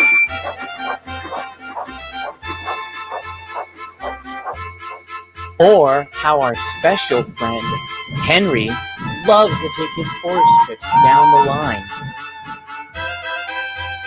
Or how Gordon loves to pull the express at high speeds. But there's only one engine that loves to do anything more than anyone, and it's Thomas, who loves working on his branch line. The engines love to work their best, but this isn't where our story starts. It started off like this. One day at the Farquhar sheds, the Fat Controller, or Sir Topham Hatt, was giving the engines their jobs, and this is how it began. You all have been working very hard, and I'm proud of you. Percy, you'll be heading to the quarry. Toby, your normal passenger runs, and you, Thomas, shall be working on the other line. Thomas was very pleased to hear this. Oh, thank you, sir. But who will I be working with? And where? Unfortunately, Thomas, because no other engines are currently unavailable, you're going to have to work with Diesel 10 by shunting trucks in the yards. And with that, he left. Thomas was shocked. Diesel 10? Big Cheese hungry. Oh no! I can already smell the trouble brewing. Toby then rang his bell. Now, Thomas, I understand you and Diesel 10 have issues, but I think it's best you just ignore him and continue on with your work. That's a lot harder than it sounds, Toby. It might, but I say at least try. Trying doesn't hurt anyone. Then Percy started to speak up. Toby's right. If he wants to start something, all you need to do is ignore him. And if he doesn't stop, you can just tell Sir Topham Hatt. Thomas was nervous about working with Diesel 10, but he plucked up courage and decided he'd work with the evil Diesel. Very well. I'll do my best. I hope. And he puffed away. As Thomas made his way to the yards, he kept having bad thoughts of his past with Diesel 10, like how he was chased around the island, or how he was imprisoned at the Diesel Works while Diesel 10 took over the Steamworks, or how they stole his Christmas garlands. I just hope he doesn't start anything. I know I can get through this. Just remember what Toby and Percy said. Just ignore him. Meanwhile, Thomas had made it to the yards, but he had to wait for Diesel 10. He was on the other side of the island and was on his way. Now, as we mentioned the word love, Thomas had his own love. His love was for Emily as she pulled right alongside Thomas. Hello there, Thomas. How are you? I'm nervous, Emily. Nervous? Of what, Thomas? You can tell me anything. I'm nervous because I'm supposed to be working with Diesel 10. How come? Is he that bad? Him and I don't get along, and I'm worried he's gonna start something again. Oh dear. Tell you what, Thomas. If I finish my work early, I'll come by and help you. Thomas smiled as Emily offered to help. Really? You'd do that for me? Of course, Thomas. What are girlfriends for? Thank you, Emily. You're the best. And with that, Emily puffed away, whistling to Thomas goodbye. Now Thomas felt more confident now that Emily was coming to help. Now with Emily beside me, I don't have to be afraid anymore. She can be able to stand up to that big bully, and I don't need to deal with him. Thomas felt happy, knowing that Emily would be by his side. Suddenly, there was a loud horn and a purring noise. There, coming from the side of Thomas, was Diesel 10. Hello again, Puffball. Glad to see you after so many years. Thomas started feeling nervous even more than he originally did. Oh, Diesel 10! You're here! Diesel 10 just smirked. What? Did you expect me to miss an opportunity to use Pinchy? That wouldn't be me, Puffball, but I advise you to keep away, otherwise you'll have a place in the scrap heap. Of course, Diesel 10 was joking, but Thomas wasn't sure. Diesel 10's claw started chomping, trying to scare Thomas, but Thomas knew better. Let's just get this over with, said Thomas as he puffed away to find the yard manager. Diesel 10, who was now thinking devious once more, decided to listen to Thomas's advice and followed behind him.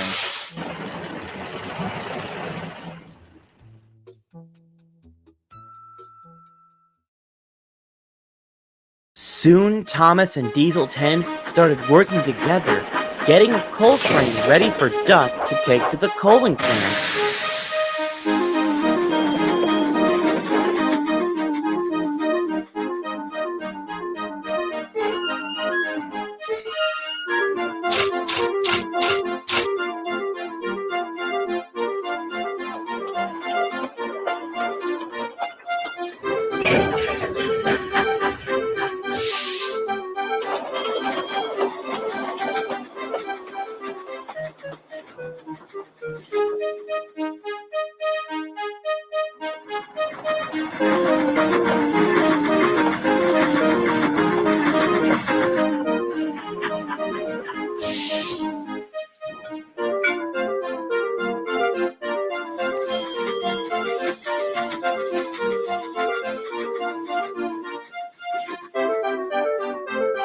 At last, the work was finished. Well, Puffball, Puffball. I must admit, you work well for a steamy. Though Thomas was out of breath, he thanked Diesel 10 for the compliment. Thank you, Diesel 10. I must admit, your claw has its uses to be really useful. Whew! Anyway, Emily said she'd be here about it. I'm gonna go get my water tanks refilled.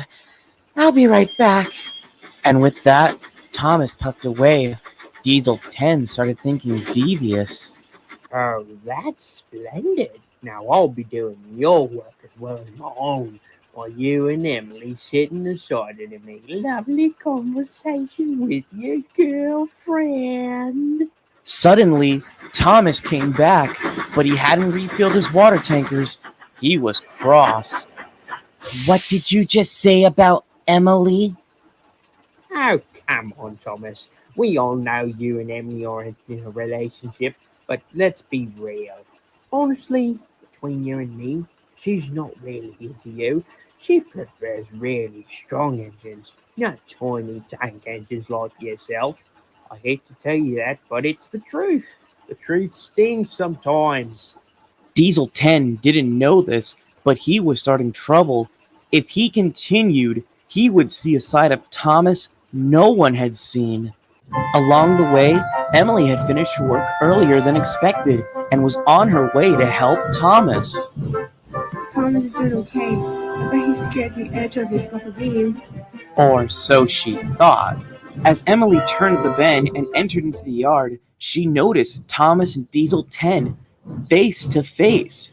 She thought Thomas was about to start a fight. No, looks like Thomas in a fight. I better wait here and watch what happens. Diesel 10, who saw that Emily was there at the entrance of the yard, looked at her and then looked back at Thomas. Besides, Puffball, Emily's not really interested in tiny engines like you. She prefers bigger, stronger engines like Gordon or Henry, or any other kind of engine like them. You'd be better off with a little engine like yourself. Thomas, who was now furious, couldn't believe what he was hearing. You're wrong, Diesel 10. Emily loves me for who I am. You have no clue of what she wants or who she loves. Your jokes won't work on me anymore. I'm not that gullible tank engine that I was 20 years ago. Don't think this is another one of my tricks, Puffball. You think you know what she wants and needs, but you really don't. Besides, she could be using you, and you'd be too delusional to her. But if you really want me to take it back, then prove it. Prove to me that you're strong enough. Maybe, just maybe, I'll take it back. Now Diesel 10 had pushed Thomas to his limits, but he wanted this to happen. He knew Emily was still watching Thomas, and soon Thomas would make his mistake. You want me to show you? All right then, how's this? And he bumped into Diesel 10. Emily had seen everything and was horrified by what she saw. I need to stop them. And she rushed to the two engines as Diesel 10 was bumped into the yard's buffers. Ow! Now Diesel 10 had seen the other side of Thomas the tank engine, and it wasn't good. You listen to me and listen well, you no good dirty Diesel. I understand Emily more than anyone on this island. I've been there from the very beginning when she was starting out. When she made a mistake, I reassured her and helped her, no matter what the other engines said. So don't you dare disrespect my friend again! Diesel 10 was now in a state of fear from hearing Thomas stand up for his loved one. He was terrified until... It's a tank engine! What do you think you're doing? Emily, I was, Wait, Diesel 10, what is wrong with you? Thomas had now realized what Diesel 10 was planning. He wanted Emily to see Thomas be the bad guy and make himself look like the victim. No, Emily, you've got this all wrong. Diesel 10 was telling lies about you, and I didn't appreciate it. So it's okay to pump other engines or act like a big bully? Emily, I was being, Wait a minute, Thomas, I don't want to hear it. I know what I saw, and you're a very selfish engine.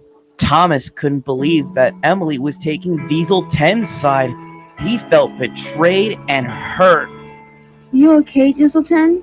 Yeah, I'm okay. I just can't believe Thomas would do that just to prove he's the bigger engine. You're lying! You kept saying that she should be with Gordon or Henry, and that I had to prove that I was willing to keep her. I can't believe you did that. This isn't like you at all. You're no one but avoiding other engines. I'm sorry, Thomas, but we can't keep it together if you're gonna keep pushing engines around. And with that, Emily puffed away, regretting to help what she believed was a bully tank engine. Emily, wait! It's not what you think! Diesel 10 felt victorious as he watched the two steam engines puff away. Now with that puffball out of the way, heartbroken, now I can finally be able to get my way without being caught.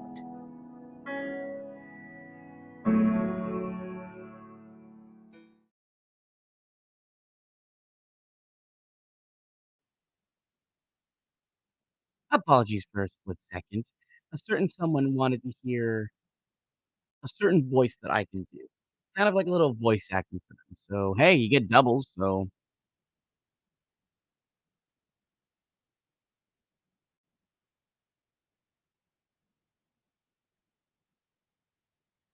all right. Just making sure that, the friend is on there.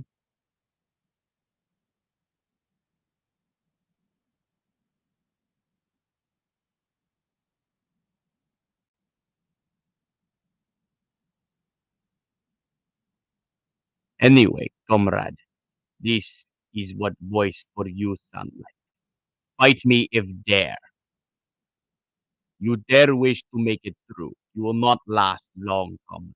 I will break kneecaps and then break backbone and then devour you as if you were garbage. Well, there you go. Everyone else enjoy the rest of the movie. Enjoy the rest of the movie.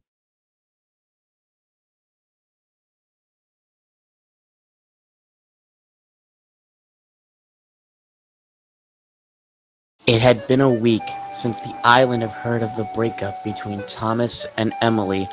At Knapford Station, Gordon, Henry, James, and Percy were talking about how Thomas was coping with the breakup. It's such a shame.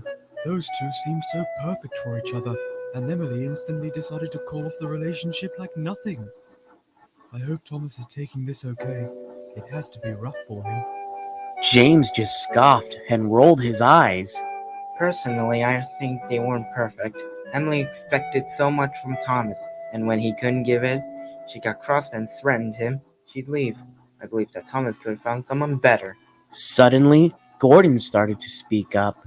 It still doesn't make a difference, James. Thomas was always there to comfort Emily when she had the worst days or nights. Like 2 weeks ago, Thomas left the sheds to go comfort Emily because she was upset about her work.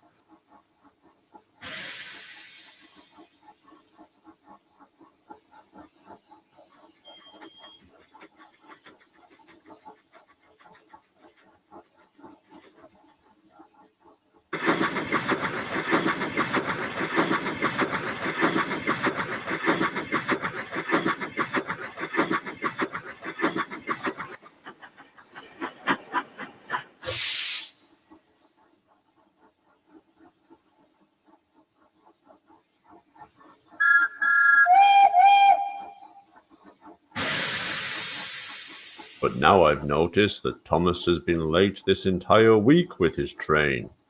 Percy, why is Thomas late with his train? I deserve an explanation. Poor Percy had an expression of sadness no one had seen him have before. He was down in the dumps and about to cry. Thomas isn't pulling his branch line runs. It's Toby. He and I have been doing his work along with ours. He's been in the shed the entire week. This breakup has gotten to him very seriously. He's been crying in the sheds all night, wishing Emily would take him back. and I'm worried for my best friend. Now James was the one feeling sorry for Thomas. He couldn't believe that Thomas was suffering so severely. Wait, so Thomas has been in the shed the entire time? What does he do then at all day then? He mostly stares at some buffers next to Annie and Clarabelle and just whistles loud and sad and keeps repeating Emily's name. At night, it's worse. He keeps getting nightmares of something, but I don't know what they are. Even Gordon was worried for Thomas. I hope Thomas will be okay soon. So do I. There, coming in on platform 2, was Toby, who was 10 minutes late. He was very exhausted. Toby, you're late by 10 minutes. What is the reason? I am sorry about the delay, Gordon. But there's something I found out about Thomas's depressing heartbreak. It was because of Diesel 10. I was at Wellsworth. I was listening to him talk to Splatter and Dodge about how he knew Emily was there at the shunting yard and intended Thomas to bump it to him. So now with him depressed, Diesel 10 said that he could get away with anything he wanted.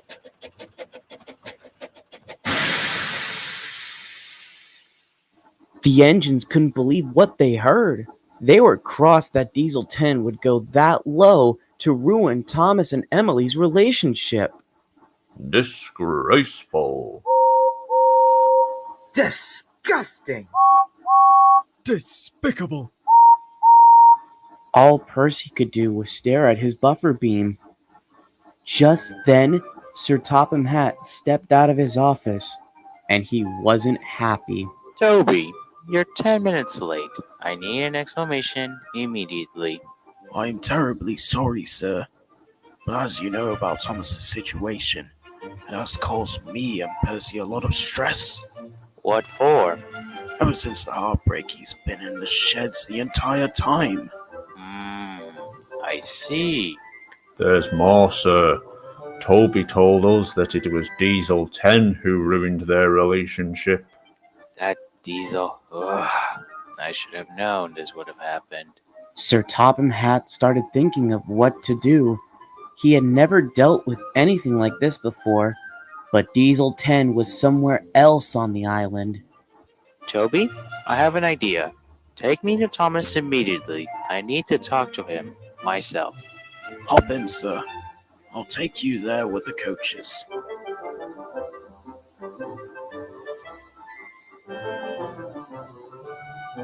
I hope this works. And with that, Toby set off. As do I, Toby. As do I.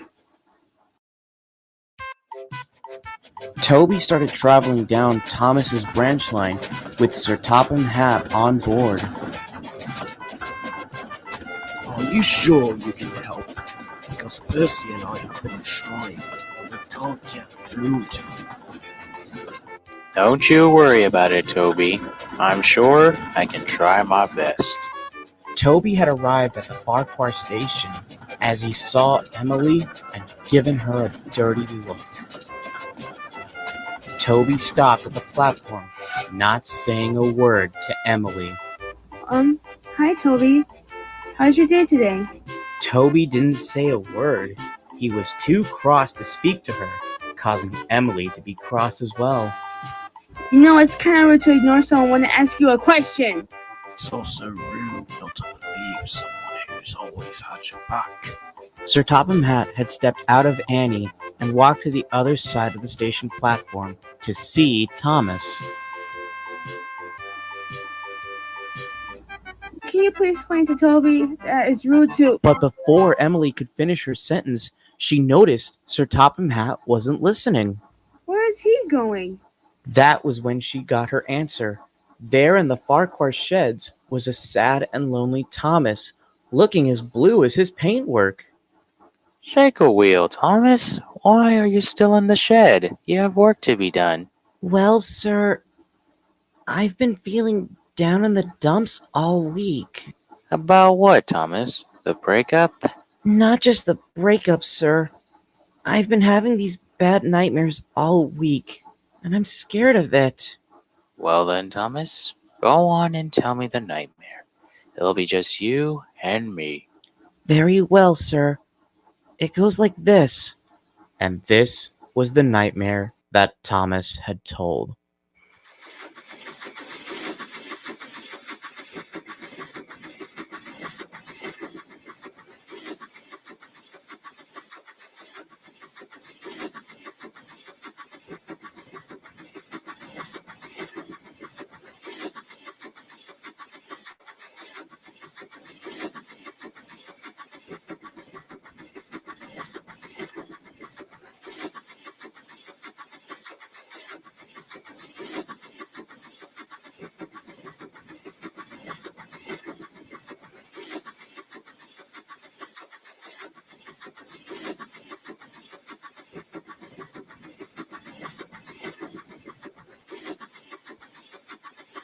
I just don't understand.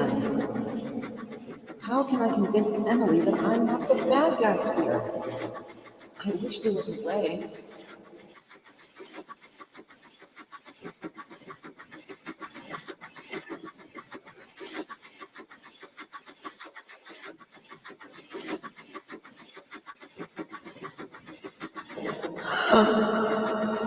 Diesel 10?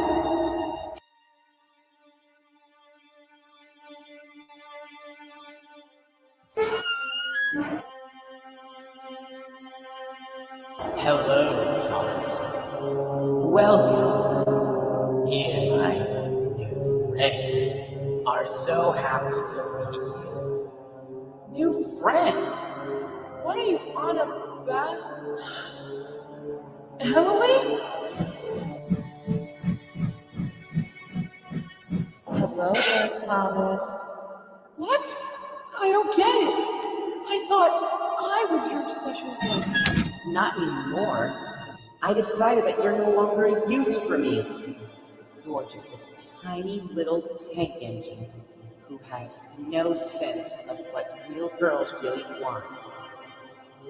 But now that I'm done talking, Diesel 10, would you kindly be rid of this pest? It will be my honor. Oh! Wait, what are you doing?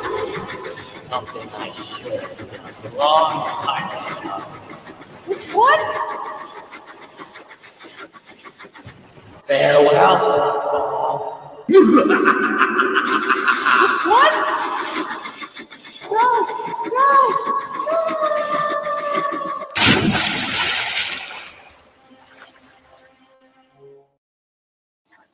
And that's what happened, sir. Tears were flowing from Thomas's eyes. He was scared that the nightmare would be real. Sir Topham Hatt couldn't say a word. He was in deep shock of hearing Thomas's nightmare. Toby couldn't believe what he heard. He was even about to cry. Hearing Thomas's nightmare made him more worried for his best friend. All was silent at the station.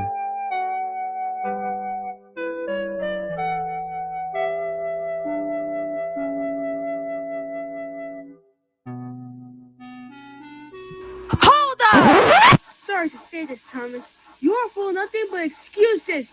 Stop making yourself the victim here. I saw you bump into Diesel 10.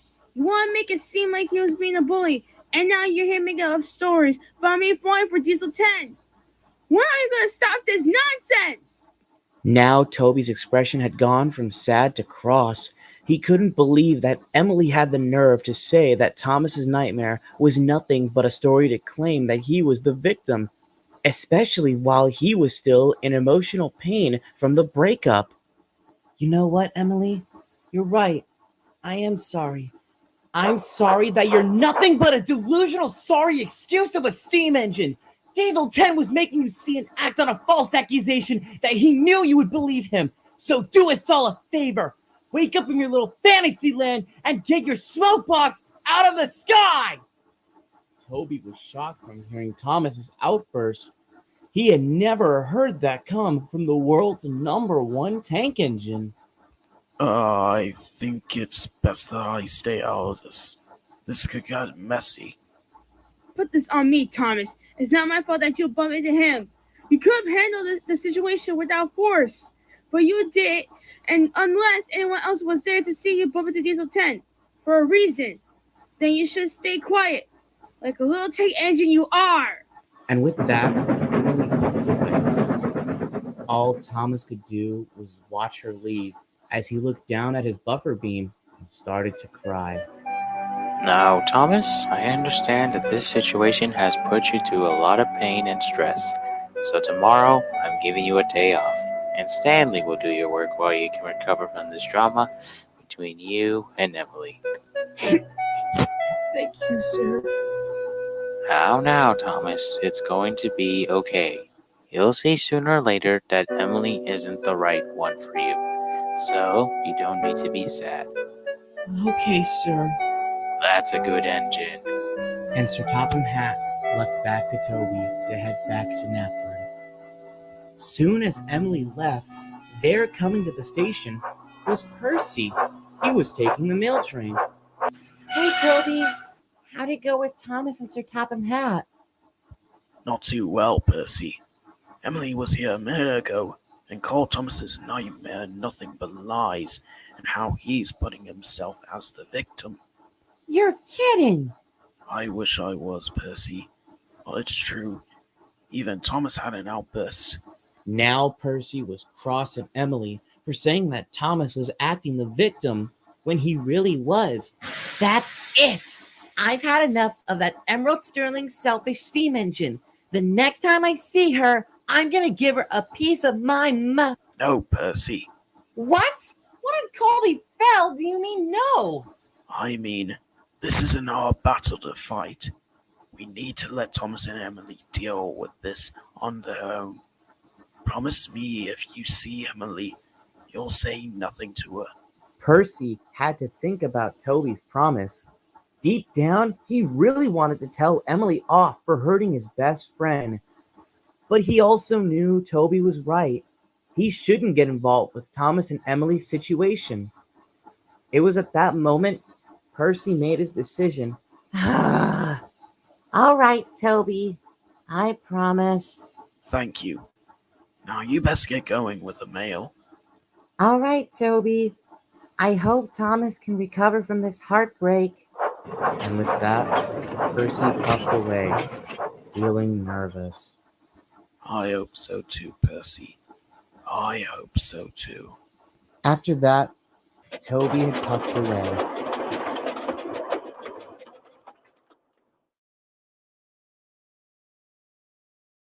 Next morning, the three engines were getting ready to start the day with work, except Thomas. He was having a day off. How are you feeling, Thomas? I'm feeling okay, Toby. We noticed you didn't have any nightmares. Did you stay up or something? No, Percy. I had a peaceful night. So far. Thomas knew he had to talk to someone about Emily, but he wasn't sure who. I'm gonna go puff around for a while. Okay, Thomas. I think that's a perfect thing to do. And with that, Thomas puffed away, thinking of someone who can help him out. Stanley was puffing towards the Farquhar sheds as Thomas was leaving them, and whistled hello to Thomas. Hi, Thomas. But Thomas didn't answer, nor did he whistle. Stanley noticed his face. He was sad. That's strange. Why was Thomas sad? Maybe I should ask Toby and Percy. They might know the answer. And that's what he did, just as he stopped right in front of Percy. Hey guys, do you know why Thomas is upset? Toby and Percy eyed each other, then back at Stanley, and explained the breakup between Thomas and Emily. And that's why he's upset. Oh, I see. Well, I hope we'll be okay soon. As do I. What are my jobs for you today, Toby? A loco passenger run from Knapford to Farquhar. Okay, I'll get right on it. Meanwhile, with Thomas, he kept on thinking about Emily's words, Diesel 10's evil trick, and the bad nightmare he had. What is happening to me? Is it because I'm scared of her? Or I'm mad at what he did? Or just hurt because of her words? What is it? I can't think anymore. It was hard for him to think. He had many thoughts spinning around in his boiler. It started hurting. Thomas felt hopeless. Just then, Molly came right beside Thomas. She was taking a small goods train to be delivered to Vickerstown, sent for the mainland. Hello, Thomas. How are you feeling? Hello, Molly. I'm not feeling so well today. How come? What's the matter? It's Emily. She says that I'm the victim of our breakup. And Thomas explained the situation about the breakup between him and Emily. She couldn't believe what she heard. Oh my, Thomas. I'm sorry that's happened to you. I wish I could help, but I have a goods train to pull. I'll see you around though. Goodbye, Thomas. Goodbye, Molly. And with that, Molly headed off to Vickerstown with her train, upset and sorry for Thomas. Just as Molly left, there was Edward, who wanted to see why Thomas wasn't taking his normal branch line run. Good morning, Thomas. Why aren't you on your branch line? I have a day off. Sir Topham had told me to recover. Recover? Recover from what? From Emily. Why? What happened between you two? Ever since the breakup, she's been being a terrible friend. Ever since Diesel 10 lied to her saying I was bullying her. Now I've been having nightmares of an incident and she claims that I'm being the victim, when I really am the victim. How rude of her. I'm sorry that has to happen to you, Thomas. Thank you, Edward. But now I just don't know what to do anymore. If she keeps this attitude up, I don't know what will happen the next time I see her. I could say or do something that could really hurt her feelings. I see. Tell you what, Thomas. Why don't you, me and Emily, have a counseling meeting later today at her shed? Counseling? What's that, Edward? Counseling is when you give someone advice to another engine, or in this case, talking about what you're feeling to Emily. I understand that you are hurt, and you probably feel sad or possibly mad, but keeping it in hurts a lot more than sharing how you feel. And if you need any emotional support, I'll come and join you. How does that sound to you? I think that'll be perfect, Edward. Thank you. But when should we start? And how will this work? Quite simple, actually. Later on today, I will first see her and talk to her about the situation you're in.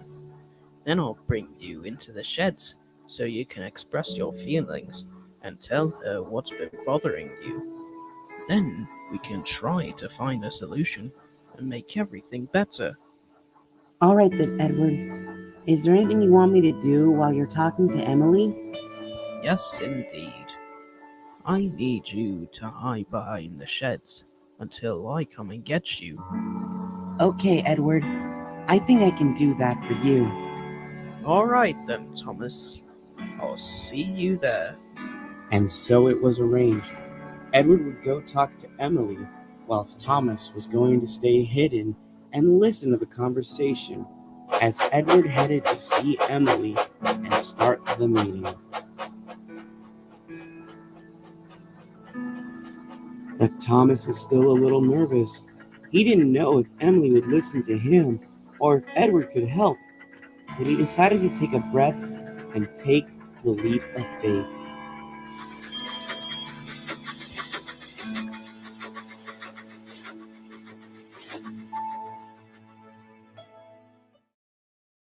Meanwhile, in the sheds with Emily, she was getting her firebox started and thinking about how special she was compared to the other engines.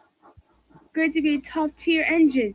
It makes me feel like the best there is. Just then, Edward came into the sheds to talk to Emily. Good morning, Emily. Morning, Edward. Whilst the two were about to begin, Thomas puffed to the side of the sheds, listening to the conversation. I wanted to talk to you about Thomas and the breakup. About it. Yeah, we broke up, and that was that. What more would you want to hear? Well, for starters, how you felt during the aftermath. We can start with that. Out? Please, I'm perfectly fine. You don't need to worry. Emily, secretly, was hurting, but didn't want to admit it. Emily, be serious. I know you're not fine, because I know that you enjoy watching Thomas suffer. This is in you. You're not the one to bully engines. So let me ask you, what's really hurting you? But I don't know what. Yes, you do. Tell me.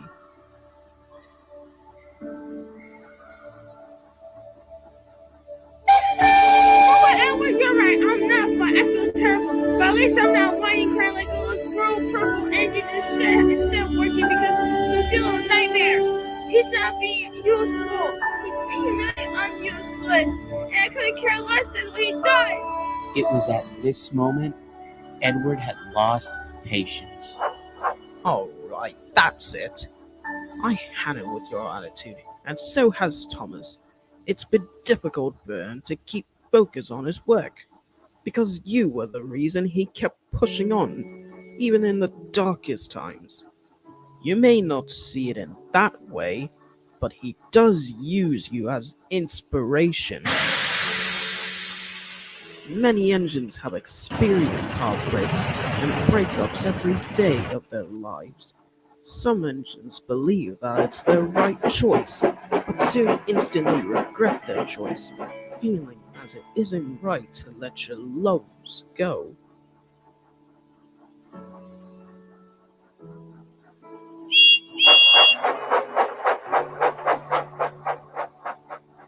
Others believe it's for the best in their lives to separate and continue with their lives.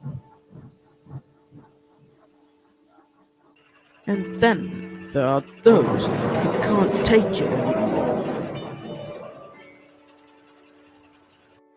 Even Thomas, who is still heartbroken, wanted to change the way he looks.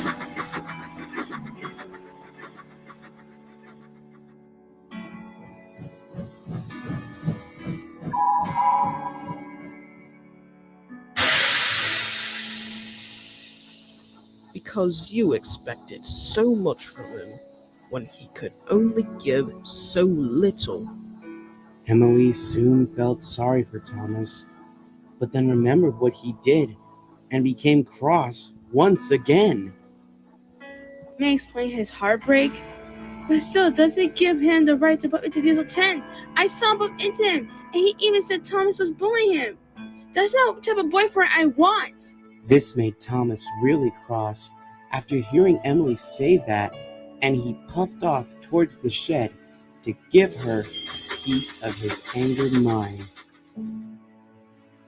Now Edward was starting to lose patience even more. He was trying to keep his cool, so he stayed silent. Exactly, no comment. Just like anyone else who was there when it happened. Oh wait, no one else was there, so that also proves my point. Edward was keeping his focus on Emily to barely notice Thomas, who was about to enter into the shed and do something he had never done before, right as he was about to enter into the shed. This little talk left you speechless. Good. Now I'm gonna be really useful engine. Ow! Edward was shocked and surprised.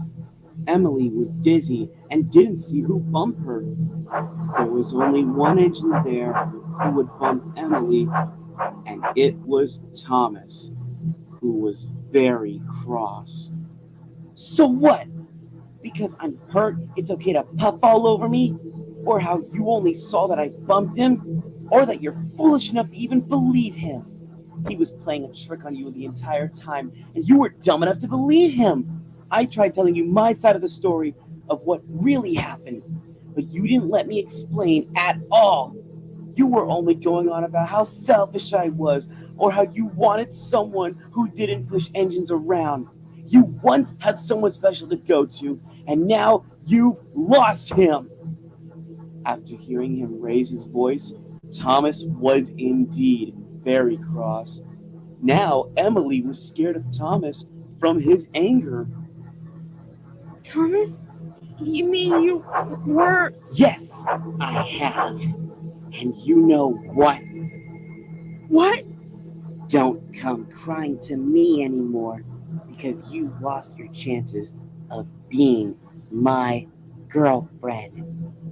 Emily could now see the fury in Thomas's eyes.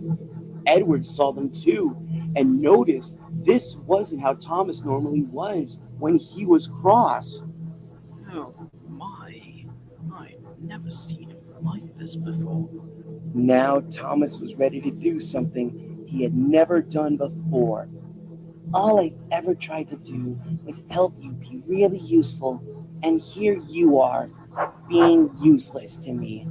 You'll never understand how I'm feeling, nor will you ever understand. So goodbye, I'm done. And Thomas puffed away without another word. Thomas, wait! I'm sorry. Edward, please help me. What did I do wrong? Edward just sighed and explained what really hurt Thomas and why he really was the victim. It seems you finally understand his pain, Emily. When you told Thomas that he was selfish and playing victim, it hurt him the same way it hurt losing someone you love the most. Thomas was always helping you with many things in the past, but now you barely remember them, and you have said some things that you should have said, and that's why Thomas is cross. Words do hurt, Emily. Once spoken, you can't take them back, no matter how many times you say sorry. Emily now knew what to do. Emily, are you ready to officially know the truth? Yes, I am, Edward. Little did anyone know that an engine was being brought to Sodor, all the way from America.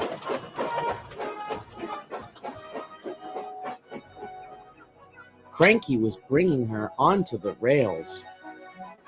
Salty, we got a new engine coming to work on Sodor. Hurry, Archie! Bring her on now! The new engine was small, but had no face. She was the colors magenta and gold, with the name Lady written on her sides. Oi, matey! Welcome to the island of Sodor. I be Salty, the dockside diesel. What be of your name? But the engine said nothing, as she was faceless. Nearty, can you hear me? What are you, blind? She's faceless. She can't speak, let alone try. You're no need to be rude, Mearty. I was just trying to give a friendly greeting to a new engine. Whilst the two were arguing about the new engine, she had just puffed away, all on her own, just as Stepney pulled in with a goods train of coal cars meant for the mainland. Why are you guys arguing? Salty's talking to the new engine that's here, but she's faceless, so she can't talk. What new engine? Is she invisible or I just can't see her? Both Salty and Cranky had gasped and realized she was gone. Shiver me axles! The lass has gone starboard and has vanished. Yeah, that reminds me of a story. Oh, not another one. Meanwhile, Diesel 10 was on his way to Brenham Docks to help out with the other engines who were there. When he saw the new engine puffing right past him, when he saw who it was, he was furious. No.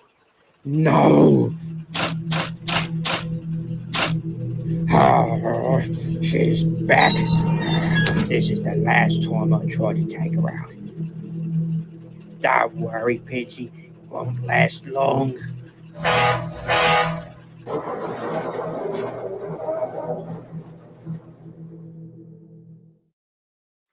After yelling at Emily, Thomas had puffed away to be alone, thinking about what he did to Emily and if he had went too far.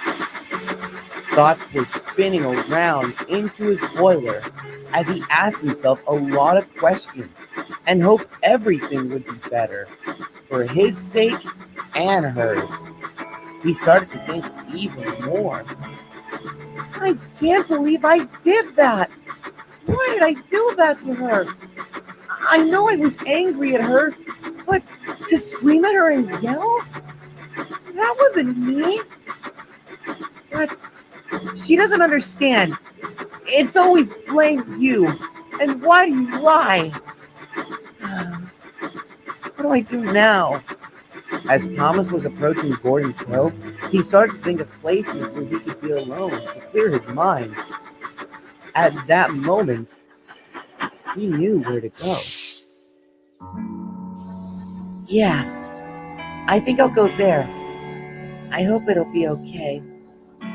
And with that, Thomas had puffed away, all the way to the Wellsworth station, to think of what to do next.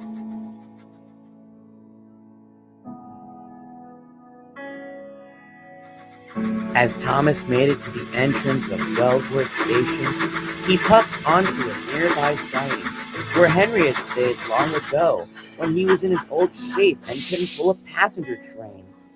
There he decided to think, looking down at the buffers below him.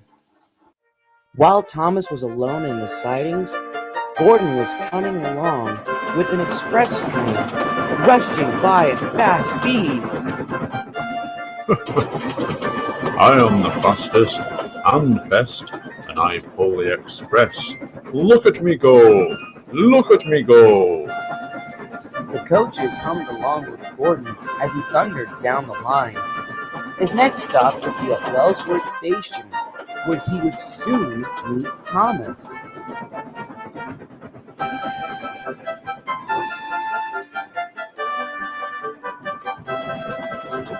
Express coming through! At last, Gordon had arrived at Wellsworth Station with 10 minutes to spare. Ha ha ha! I've done it on time and 10 minutes early. That is how the express should run. That was when Gordon had caught the sight of something from the side of his eye, or someone. There in the sidings on the other side of the station was Thomas, who was strangely silent. It was at this moment Gordon decided to see if Thomas was okay, so he puffed over to him. Once he was on the other side of the station, Gordon puffed up right beside Thomas to see what was the matter. Hello, Thomas. What's the matter? Gordon, I feel like I did something bad. Something bad? What do you mean, Thomas? Edward, Emily, and I were having a little meeting earlier today, and Emily kept telling Edward that I was playing the victim, that I pushed Diesel 10 for no reason. After hearing her say that, I got really mad, and I bumped into her and started yelling at her out of pure anger and telling her that I was finished with her drama. And then I just stormed off. Goodness, Thomas, that doesn't sound like you at all. But I do understand why you reacted that way. You do, Gordon? How? Toby told me what really happened that day. and it turns out Diesel 10 really wanted Emily to watch you bump into him, so it would make her believe you were a bad engine. But then, why do I still feel like one? Gordon took a deep breath and began giving Thomas words of wisdom as Thomas listened very carefully. Thomas, whenever you feel like you're a bad engine or make bad decisions, that's because you believe a label that someone puts upon you. I understand you are doing the right thing and standing up for Emily, but don't let her get under your smoke box. If she continues to believe you're a bad engine, then she's not the right engine to be around. I know you still care for her deep down, but it's for the best if you stay away from her. Thomas stared down at his buffer beam as Gordon's words flew into his funnel. He was putting a lot of thought into what he heard from the most boastful engine. Finally, he responded, "Do you think I'm a really useful engine, Gordon?" Gordon just smiled. Thomas the Tank Engine, you are a really useful engine, but most of all, you are our #1 steam engine. Never forget your title. And with that, Gordon had to puff away back to his coaches as the express was about to leave for the next station. As Gordon puffed away with the express, Thomas started thinking of what Gordon had said. He knew Gordon was right. He shouldn't believe what anyone tells him. He knew that he was Sodor's #1, and that could never change. As day went to night, Thomas decided to stay in the siding until the morning. It was dangerous to puff down the line when trains were running at night, so he fell asleep until he heard an unfamiliar whistle. "Hello? Who's there? Percy? Toby?" There, as she was passing Thomas, was the new engine, as she was puffing around the island. Now Thomas was confused. Sir Topham Hatt never mentioned anything about a new engine coming to the island, but he was too tired to question the engine's random appearance and fell asleep.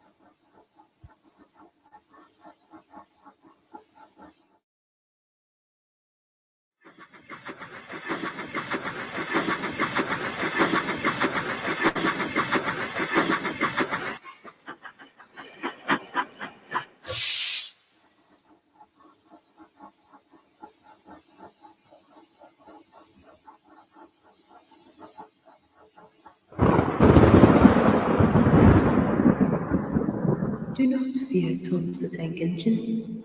Everything will be okay. Huh? Who's that talking?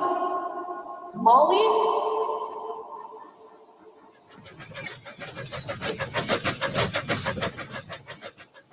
Hey, wait a minute. I want to talk to you.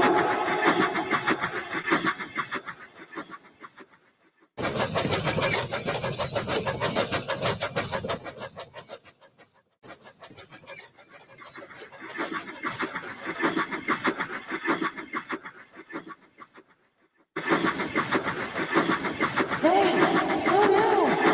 Who are you?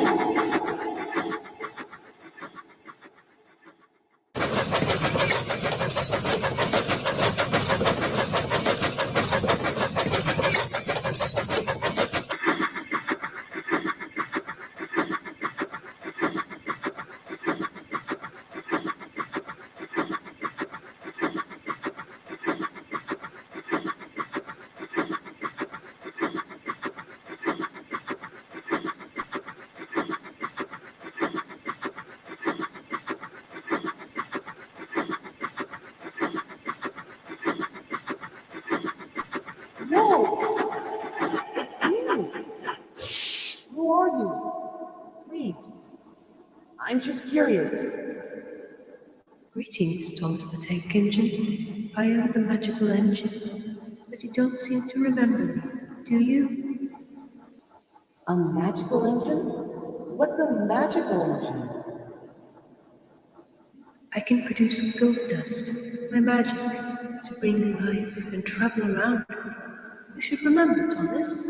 You helped me before. I did? When? 20 years ago, when Diesel 10 was after me. Allow me to show you, Thomas. What? Show me what? Sparkle, sparkle, sparkle.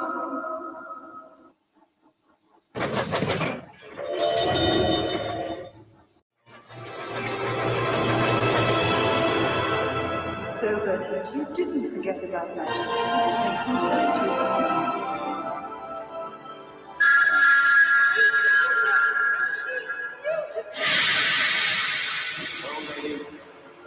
This is your shining time, too.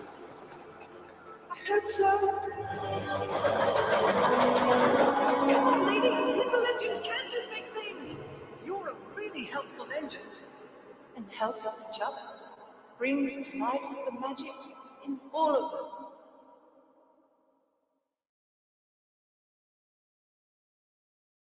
Next morning, Thomas somehow ended up back at the Farquhar sheds, but he was still asleep, just as Toby was getting ready to take his first train. Suddenly, Thomas started to wake up with a yawn when he realized where he was. Wait, I'm at Farquhar? How did I get here? And who was that engine? I remember her, but what was her name? Oh well, I better get to work then, as he puffed off to find Annie and Clarabelle. As Thomas collected Annie and Clarabelle, they started to ask him questions. They asked him where he was last night and how he got back, along with what happened with Emily. But Thomas didn't even know how to answer these questions. At least, not on his own. At least tell us what happened. Yes, please, Thomas, tell us. I don't know, Annie and Clarabelle. All I remember was a faceless engine was there. She looked like she was of her own class of an engine. A faceless engine. How is that possible? Maybe the engine was built from a different railway? Unlikely, Clarabelle, because even at the Great Railway Show, there were engines who had faces, and they were from different countries. Even a 440 I met in America. But the engine also said that I remembered seeing her before, 20 years ago. But that's impossible. The only engine I remember 20 years ago was Diesel 10. And not even he was magical. Just a big bully diesel. Maybe there's something I'm missing. But what is it? Thomas? Maybe she had a class. No, she was a custom-built engine. Thomas. Sorry, Annie. Did you say so? It's you! Yes, it is, Thomas. So it wasn't a dream? Kind of. I led you back to your shed. How? Before he asked, the magical engine puffed away, so he followed her. Hey! Wait, please! With that, the chase was on, and Thomas wasn't going to give up. I have to know who she is, and why she's here. I must know! Thomas began pumping his pistons to catch up to the new engine, hoping to get answers. But she was fast and very far away from Thomas. But as the new engine puffed on the siren, she disguised herself in gold dust, just as Thomas passed by.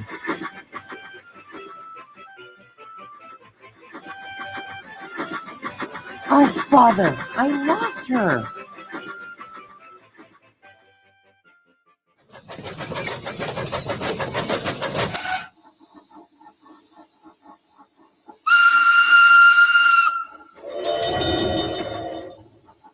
It's good to see you again, Thomas the Tank Engine. Soon Your lady will reunite with you.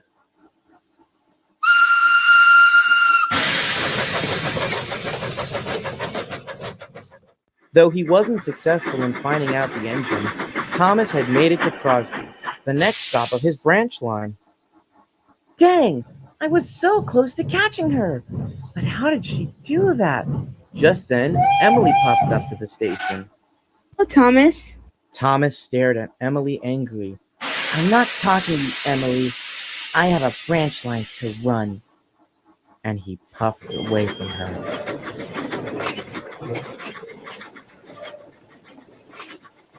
Thomas, I'm sorry. I really am. Now I really messed up. Emily was hurt by this and was planning to apologize to Thomas. Even Annie and Clarabelle couldn't believe what they heard. Thomas, what was that about? She was probably going to say she was sorry. Well, I can't forgive her. At least not yet. And Thomas made his way to Wellsworth without another word.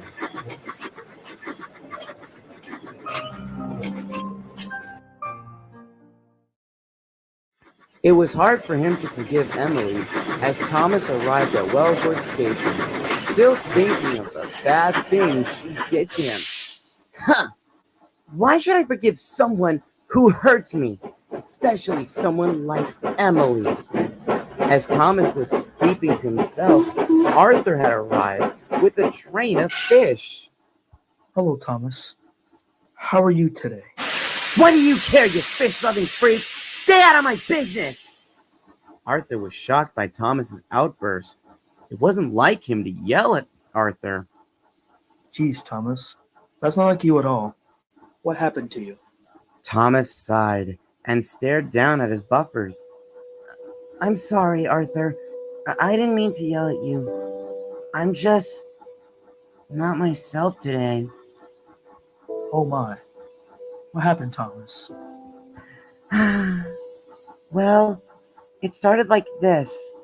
And Thomas explained everything that happened, including the breakup with Emily, the nightmares he had, and how he yelled at Emily for saying he was playing the victim. Arthur was shocked by hearing this. And that's what happened. Now I don't know what to do anymore. Oh dear. Well, honestly, Thomas, I understand why you acted that way. You do? Then Arthur smiled at Thomas to show support to his blue friend. Of course, Thomas. In my personal opinion, you should take a break and stay away from Emily and focus on yourself. It'll help you heal your pain and keep you good mental health. Now, I know that task may sound difficult, but you would have done things not even big engines like Gordon can do. Always remember, you're a really useful engine even when heartbreaks happen. Somewhere down the line, you'll find someone better. Thomas was silent. The words from Arthur were keeping his thoughts running faster than anything in the world. He knew Arthur was right. Somewhere down the line, he could find someone else to love and support. But he didn't know who. Do you think so, Arthur? Do you really think I can find someone better? I can't answer that, Thomas. Only you can answer that question yourself. And with that, Arthur puffed away, carrying a train of fish for the station markets around the island, leaving Thomas on his own to think more and more about what to do. Well, maybe Arthur does have a point. What about Thomas? Maybe I can find someone better, someone who I can look up to. I just gotta find the right person. Thomas then set off on his branch line. While puffing down his branch line, Thomas was making his way to a level crossing. It was close to the station, so Bertie could drop off passengers. The gates were closed, however, so a road vehicle could pass by. There, waiting for the right-of-way, was George the Steamroller, and he didn't look too happy to see Thomas. Hello, George. What do you want? Jeez, I was only saying hello. I don't care. Railway is no good. Turn them in the road. Pull them up. Turn them in the roads. There's no point in arguing with him. We do agree he's definitely rude. We do agree he's definitely rude. And Thomas puffed away to Maythwaite Station. Thomas was now finished with his branch line, as Percy would take the train back. Now Thomas was headed to Farquhar Station to see Sir Topham Hatt. He had an important job for him. There, walking beside Thomas, was Sir Topham Hatt himself. Hello, Thomas. How are you feeling? I'm well, sir. Thank you. That's good. I need you to work at the quarry. Mavis needs your help urgently. Rosie will be there to take a train of gravel and stone, and Bill and Ben can't do it on their own. No problem, sir. I'll go and help. That's a good engine. Now hurry and be on your way, Thomas. This is an urgent job. Yes, sir. Oh, while you're here, do you know anything about a magic engine? A magic engine? I don't think I have, Thomas, but I'll find some information that I'll know about them. Okay, sir. Thank you. You're welcome, Thomas. Now you better get going. The train must be ready at tea time, said Sir Topham Hatt, as he walked into the Farquhar office to find some information about the magic engine. Thomas pumped his pistons and set it off to the quarry.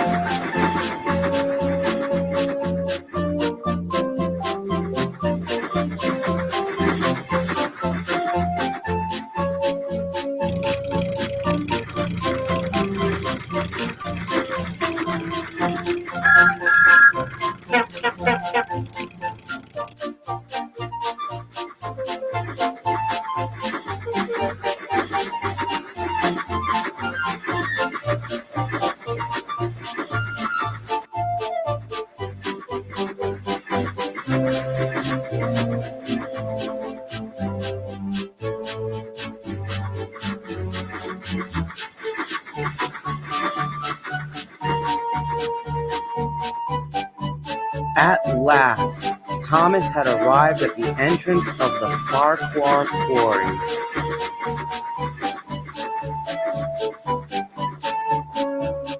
Just as Mavis sped down the line to meet Thomas, she was glad he was here to help. She waited whilst Thomas had stopped right beside her. Hello there, Thomas. I'm so glad you're here. Hello, Mavis. I hear from Sir Topham Hatt that you needed my help. Indeed, we do. We need a train of gravel and stone to be ready, but we need help. I'm ready to help, Mavis.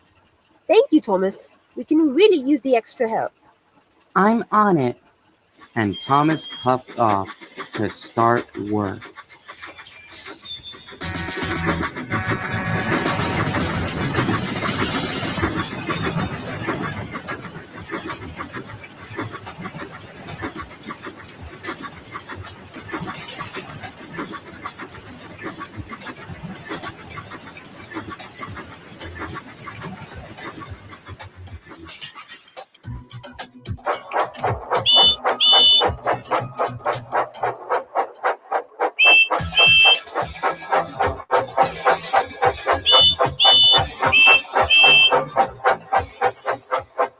At last, the work was done.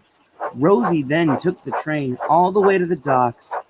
Everyone was glad they finished the train, but everyone was exhausted, even Bill and Ben. Great work, everyone. We deserve a rest, she said as she drove away, and drove right underneath the coaling chute to have a rest.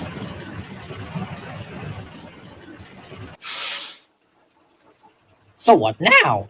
I'm gonna have a drink. Okay, Thomas, see you later. And Thomas puffed away to find a water tower.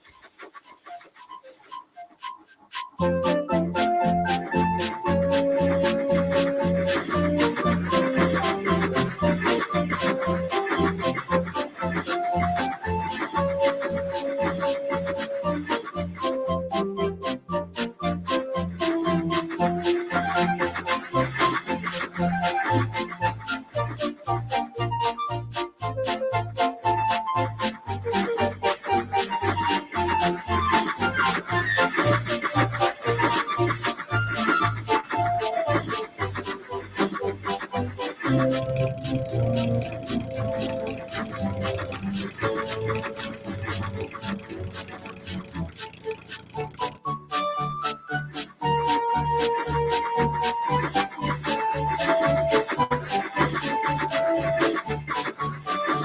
last, Thomas had made it to the water tower when something was about to happen.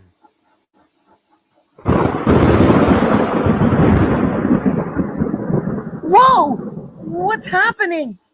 Why is the sky darkened? Wait! That whistle!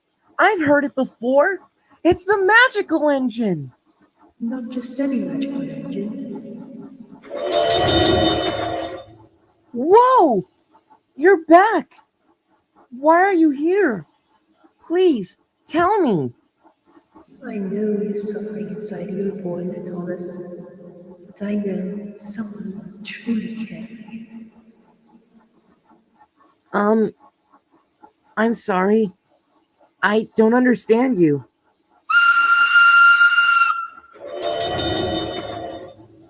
I said, do not be afraid, Thomas the Tank Engine. I know you are suffering inside your boiler, but I know someone will truly care for you. Someone like me. You mean you like me? Indeed, Thomas. I know you need someone special to love, so I will be your special engine. You really mean it? Because Emily expected so much from me, and when I couldn't give it, she would get cross and threaten that she'd leave. Thomas, all I ask for you is to be yourself. You don't need to pretend to be something you're not. You just be really useful. Wow. Thank you. What is your name? Sorry, it's been a while. Lady. My name is Lady. Lady. That's a beautiful name, Lady. Thank you. Goodbye, Thomas. Thomas?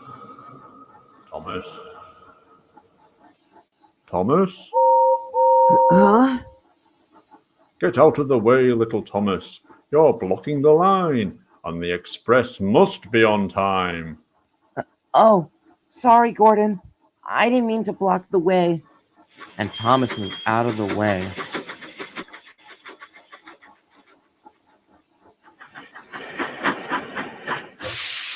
Thank you, Thomas. Yeah, no problem. Hey, Gordon, Yes, Thomas? how do you know if an engine wants to be there for you, even in the darkest of times? Simple, little Thomas. When you're down and out, they'll come and comfort you. Even when you don't need it, they'll want to be there for you and cherish you like a special engine. Why do you ask? Thomas was too nervous to say that Lady, a magical engine from 20 years ago, liked him. Just wondering.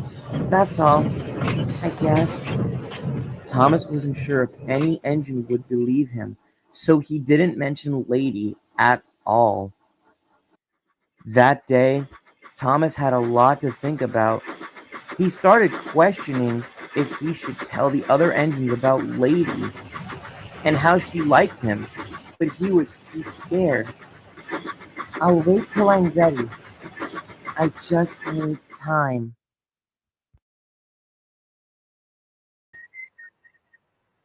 Okay, so far this is becoming pretty good so far.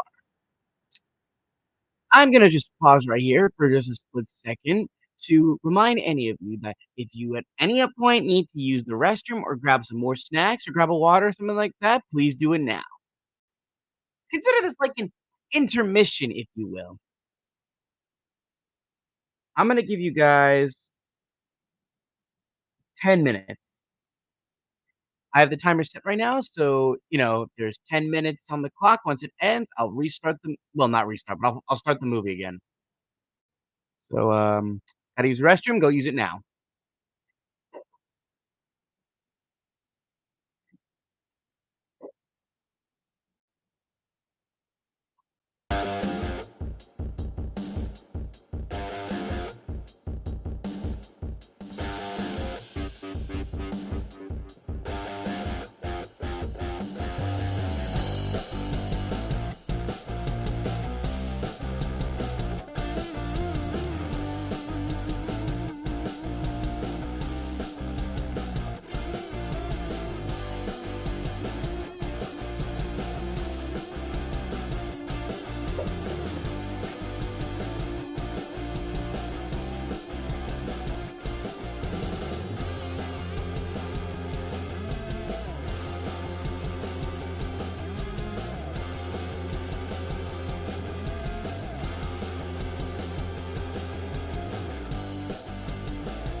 Hey, just a quick reminder that it is now currently 5 minutes before we restart the movie once again.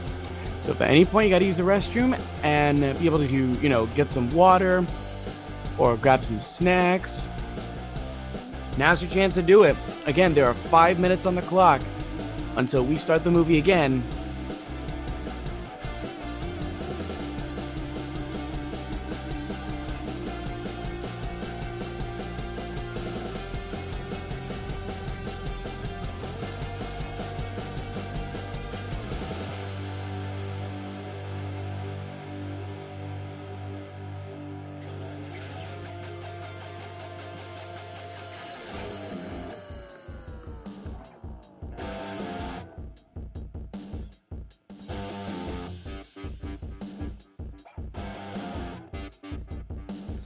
You know what? Also, at this time, I'll be also answering some questions. So if you have any right now in the next 4 minutes, go ahead.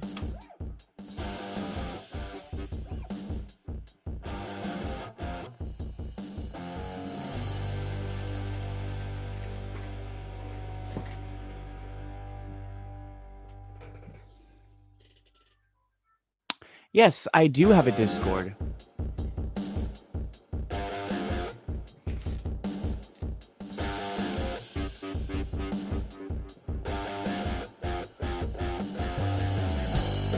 The movie you're currently watching has taken over 2 years in the making. And Thomas and Percy actually became best friends on Percy's first premiere, which was Trouble in the Shed.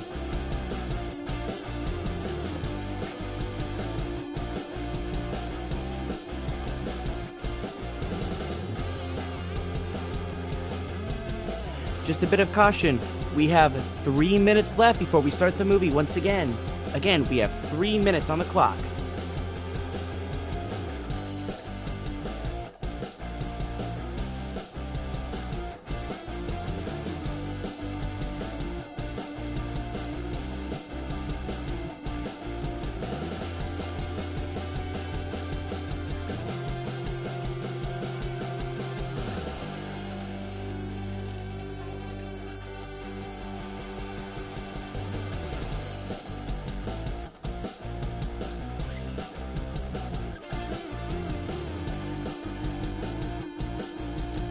Season 1, Episode 16, Trouble in the Shed. That's when Thomas and Percy became best friends.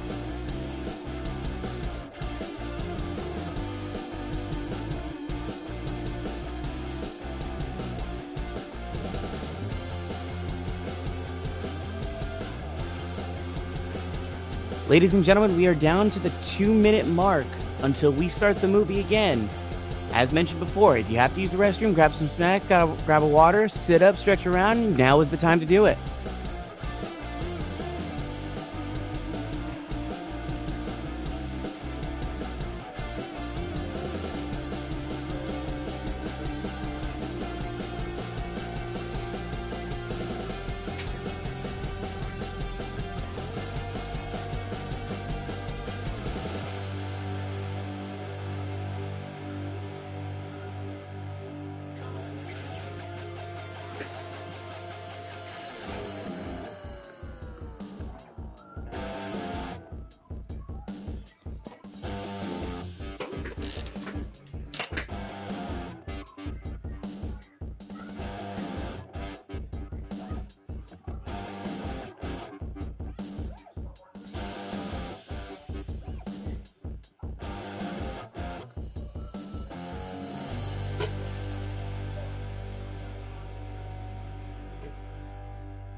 All right, everyone, the time has come once again.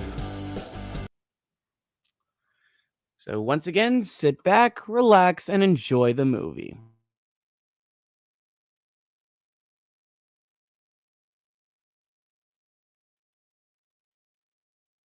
But he wasn't alone. Emily also had a lot to think about.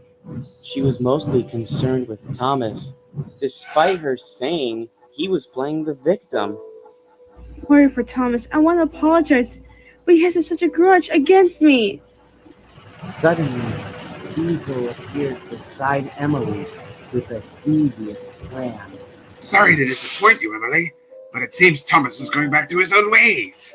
What are you talking about? I heard Thomas saying that he doesn't need you, that you're worthless and pathetic. He also said that he's happy without you. So long. And he drove away, leaving behind Emily. Now, Emily was cross. That little tank engine, that's it! The next time I see him, I'll slam into the bumper so hard, Thomas siblings are gonna feel it. I'll show him! I'll show him! And she puffed away, angrily. While Emily was feeling furious and angry, Thomas felt a lot better, knowing that someone really did care about him. He was puffing along the line to Knapford to be really useful. A bit nervous, he didn't know whether to forgive Emily or give Lady a chance to be his girlfriend. He needed time to think about it. As he puffed away to the Knapford station to see if he can talk to Sir Topham Hatt about what to do.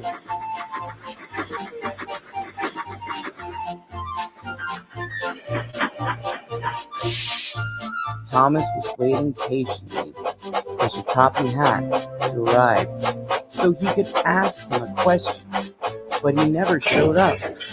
Thomas was starting to get worried. I wonder where the Fat Controller could be. Maybe he's coming back from a different station. So Thomas continued to wait as he hummed a tune to himself.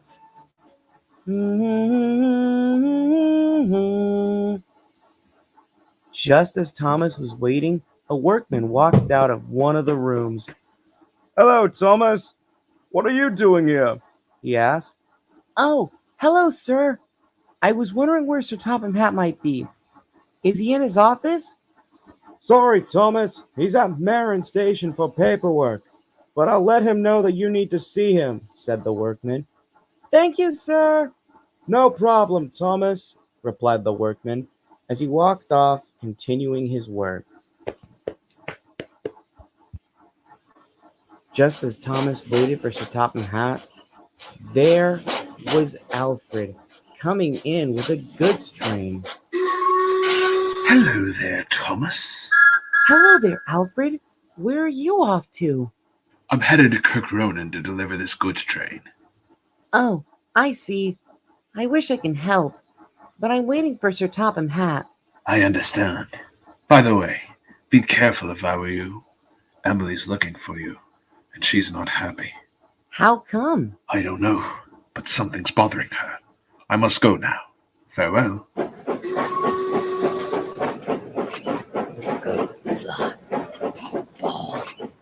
Now Thomas was confused. If Emily was cross, what was the cause of it? And why would she be after Thomas? That doesn't make sense at all. Thomas tried to think until... The tank engine! There was Emily, and she didn't look very happy as she stopped right beside Thomas. Hi, Emily. Don't you hi, Emily, me, you little weasel. What is wrong with you? No, calling me pathetic or useless? You are really a jerk, or do you just not care? What are you talking about? I never called you those names. I've been busy all day. Expect me to believe your lies? Emily explained what Diesel had told her while she was at Kirk Ronan. You'd really believe I'd say that? Diesel told me! Thomas thought Emily was just going mad. Emily, I don't know what you're talking about. I never said those things, and I think you need help. And Thomas puffed away, leaving behind a ticked-off Emily. Oh no, don't think you're getting out of this on. Get back to your line, Steamy! Now the chase was on.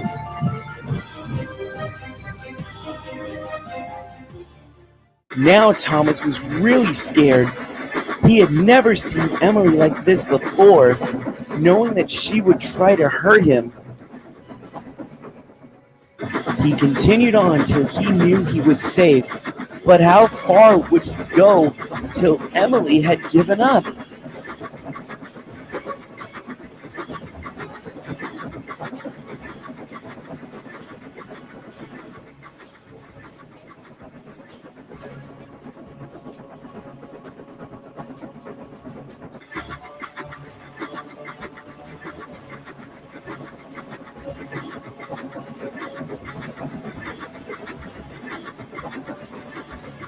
cinders and ashes! I'm scared! Someone, please help me! Thomas was so scared he was about to cry.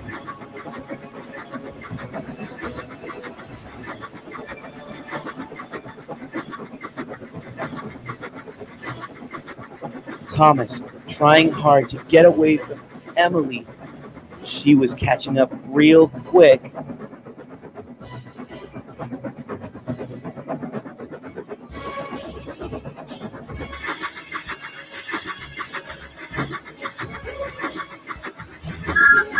Suddenly, Birdie heard Thomas's whistle. He knew it sounded scared. Thomas, what's going on? Birdie could see Emily chasing Thomas. Birdie, help me, please! Oh my goodness! Hang on, Thomas. I got you. At that moment, everything happened all at once.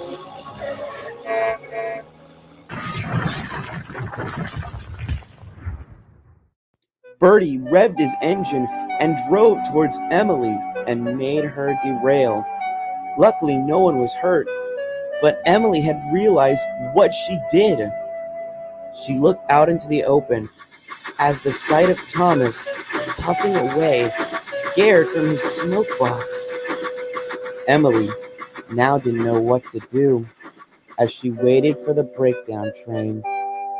Thomas, on the other hand, was now very terrified as he rushed somewhere that Emily wouldn't find him.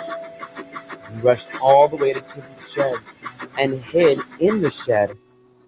All he could do was stare down at his buffer beam and watch the tears fall. Just then, Henry came into the sheds. He was surprised to see Thomas. Thomas, what are you doing here? Hiding. Hiding? From who? Is everything okay?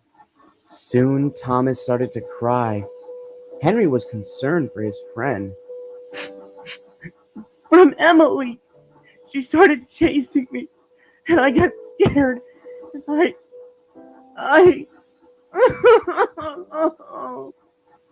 Henry couldn't believe what Thomas had said. He was shocked to believe that Emily would chase Thomas. Thomas, tell me what happened from the beginning. Emily said that Diesel had been saying untruthful things about me, and she started chasing me. And Birdie crashed into her, and I ran away. Oh my goodness! I guess James was right about this. Even Donald and Douglas were surprised. Ah, wee lad, I feel sorry for you. Ha, guy. Same here, Thomas. No engine should go through that drama, especially an engine like yourself. While everyone kept Thomas in comfort, Edward was coming back to the sheds from taking a small passenger train. Edward was about to turn around when Henry came out of the shed. He did not look too happy. Hello, Henry. What's wrong? It's Thomas. He's scared. Scared? Why? What happened? Henry explained everything that Thomas had told him. As Edward listened, his face was scared and nervous. Oh my, this isn't good. I even talked to Emily about this. According to Thomas, Diesel had a part of this too.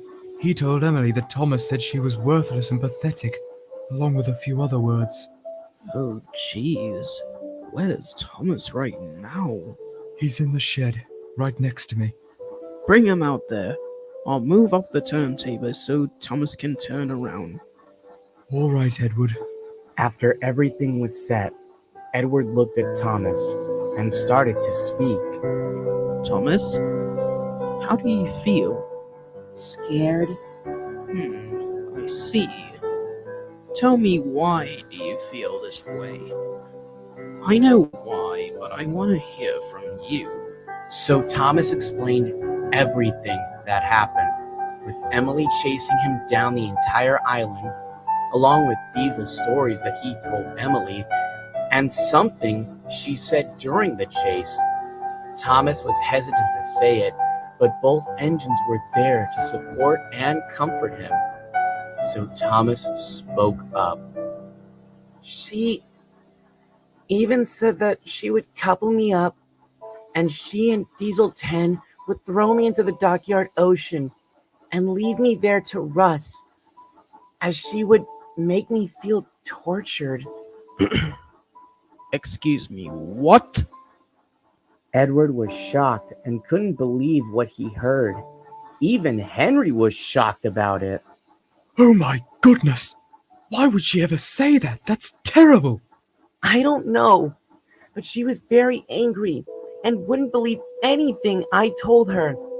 I said that Diesel was lying and she shouldn't listen to him, but apparently I'm still at fault. Edward was now feeling sorry for Thomas and couldn't believe what Emily was putting him through. Don't worry, Thomas. Me and Henry will be right here to help you. Suddenly, coming from beside the shed, in the distance, there puffing down the track, was Percy, carrying Sir Topham Hatt on board. He had come to speak to Thomas, but for a different reason, and it wasn't a good one. Thomas, what's this I hear that you and Emily were racing down the line at high speeds? Sir, it wasn't Thomas's fault. It was Emily's. Emily? Yes, sir. Thomas told us himself. And Edward started to explain what Thomas had told them. Sir Topham Hatt was very surprised.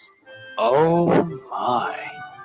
Thomas, is this true? Thomas didn't say anything, but Sir Topham Hatt already knew the answer. I see.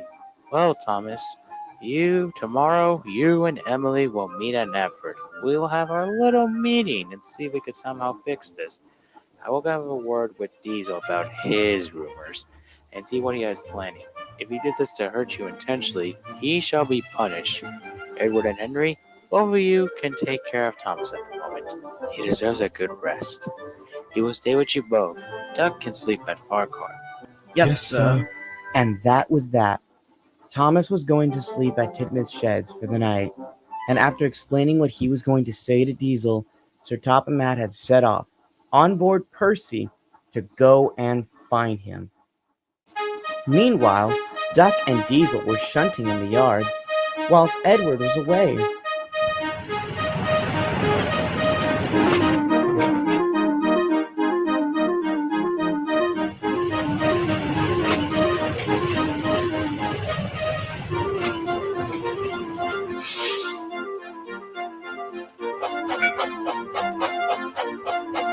Beg pardon, Diesel. Are you shunting these trucks on the wrong siding? Excuse me, what are you talking about? You put the vans in the siding where the trucks are meant to be.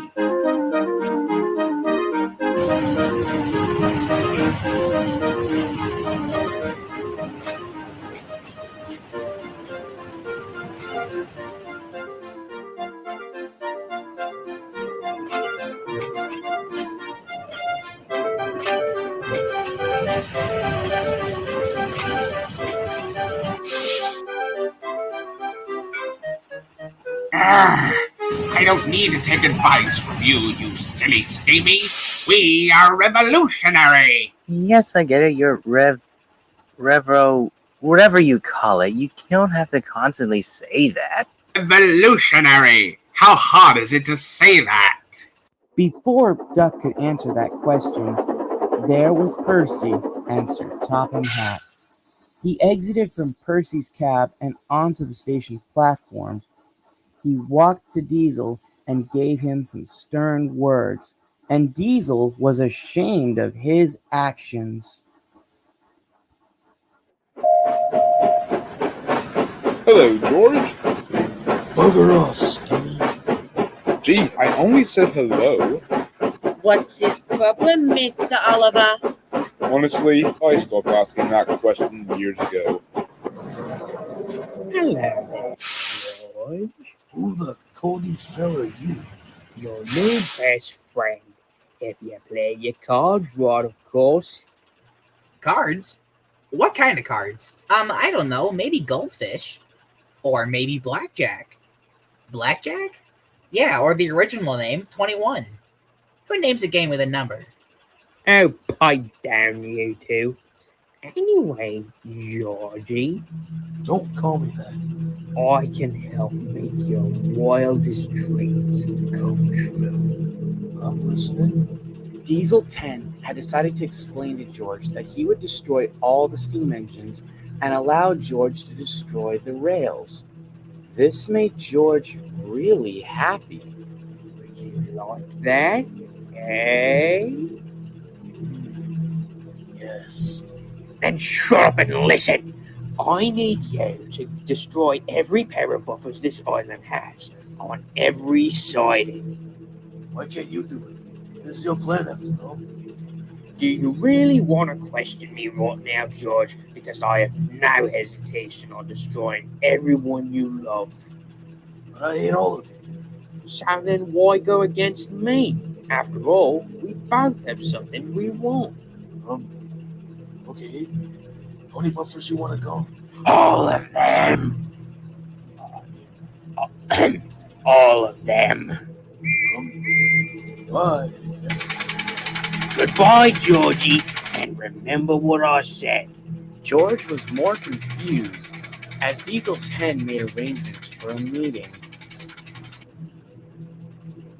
Ow, hey! Watch what you're doing! It wasn't my fault. Yes, it was. Was not. Was You know, too. Was when they were not, handing out was too, sidekicks, was I was not, probably was taking too, a nap was and not, didn't was notice too, our was not, twix. was too, was not, was too, was not, was too, was not, was too.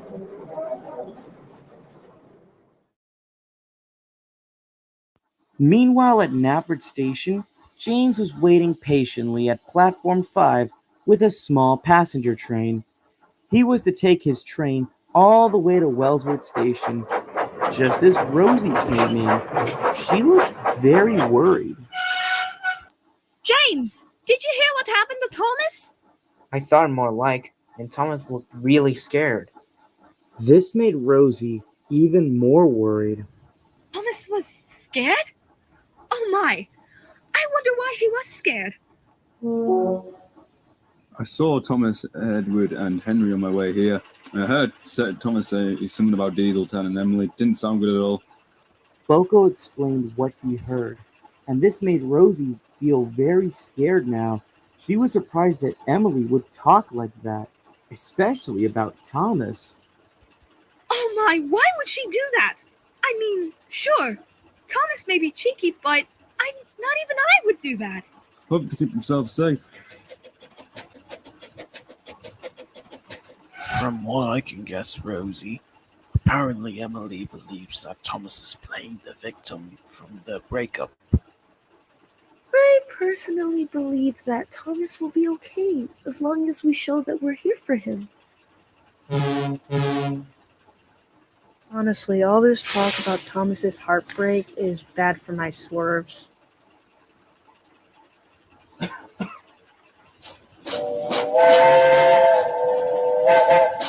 I think we can be there for Thomas. He's been there for us when we in need of help. Now it's time that we return the favor. Everyone knew Fergus was right as they blew their whistles and honked their horns. They were a team for Thomas.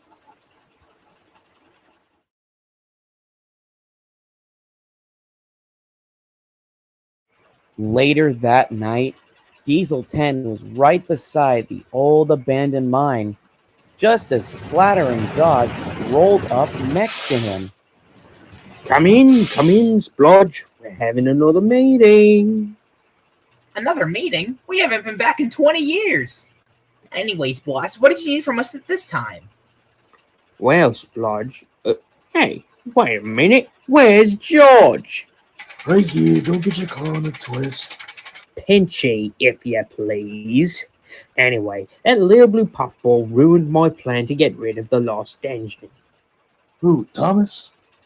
Oh no, it's Gordon and Edward. Of course it's Thomas, you fool! And what do you want us to do? Well, Splodge, you two are gonna help me. Help me get back at that puffball and kill the lost engine. Kill? You mean hurt? Destroy is another word for it. So what are you gonna do? Yeah. As I said once before, it's time to put Twinkle Toes lights out. What is that voice I'm hearing? It sounds familiar. But who?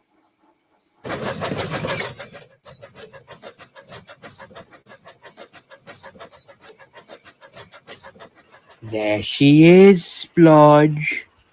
You mean that purple and yellow engine? Yes, we shall strike tomorrow. And you know why?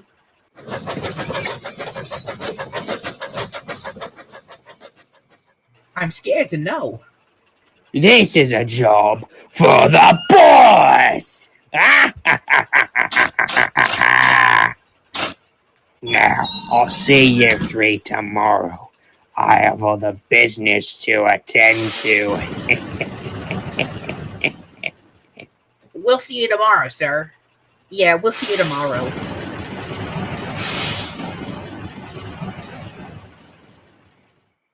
Whatever. I don't care.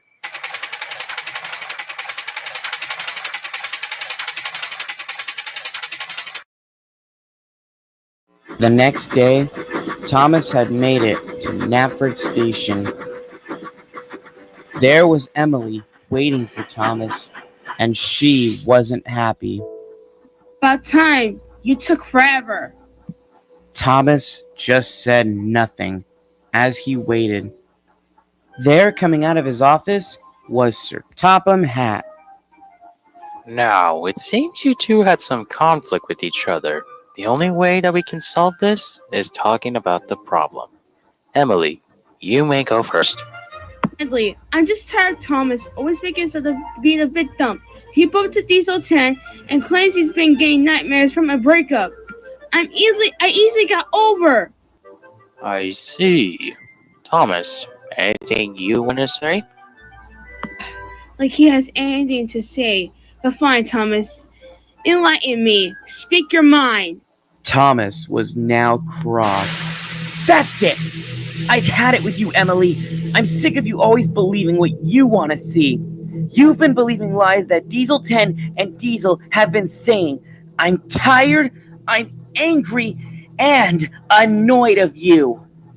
Emily went from mad to sad.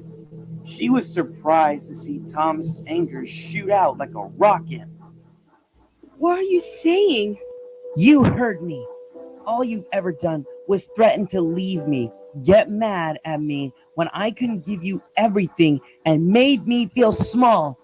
I'm done, Emily. You want to find someone special and threaten to leave them if they don't give you what you want? Go ahead. I couldn't care less. Emily, who was now at loss for words, couldn't believe how Thomas really felt. She wanted to say she was sorry, but Thomas wasn't listening. Did you know how it is to be there when the other engines were bullying you? I actually cared and stood up for you, but it seems you couldn't do that for me. I guess Diesel 10 was right. You were only using me. And Thomas, who was feeling upset, puffed away to be alone. As for Emily, she had lost now her friend for good. Thomas had puffed next to Birdie's garage, waiting for the line to be clear, trying to think of something else. Just then, Birdie came in, driving up to Thomas. He had finished his work early.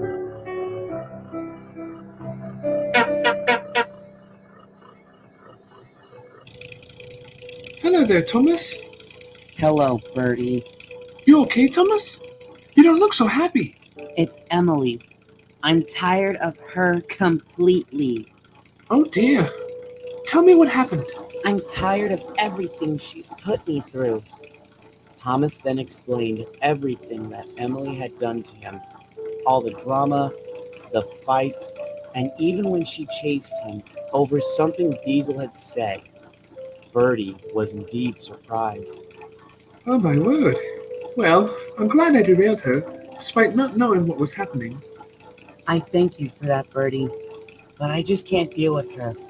I'm mentally tired and I don't want her back. I don't blame you, Thomas. If there was a bus that did all that to me, I probably would have distanced myself from her. No, Bertie, not distance. I'm done with her completely. She wanted a breakup, she got it. Let another engine deal with her. I see. So where are you off to now? Somewhere that I can rest and think. There's a signing near Wellsworth.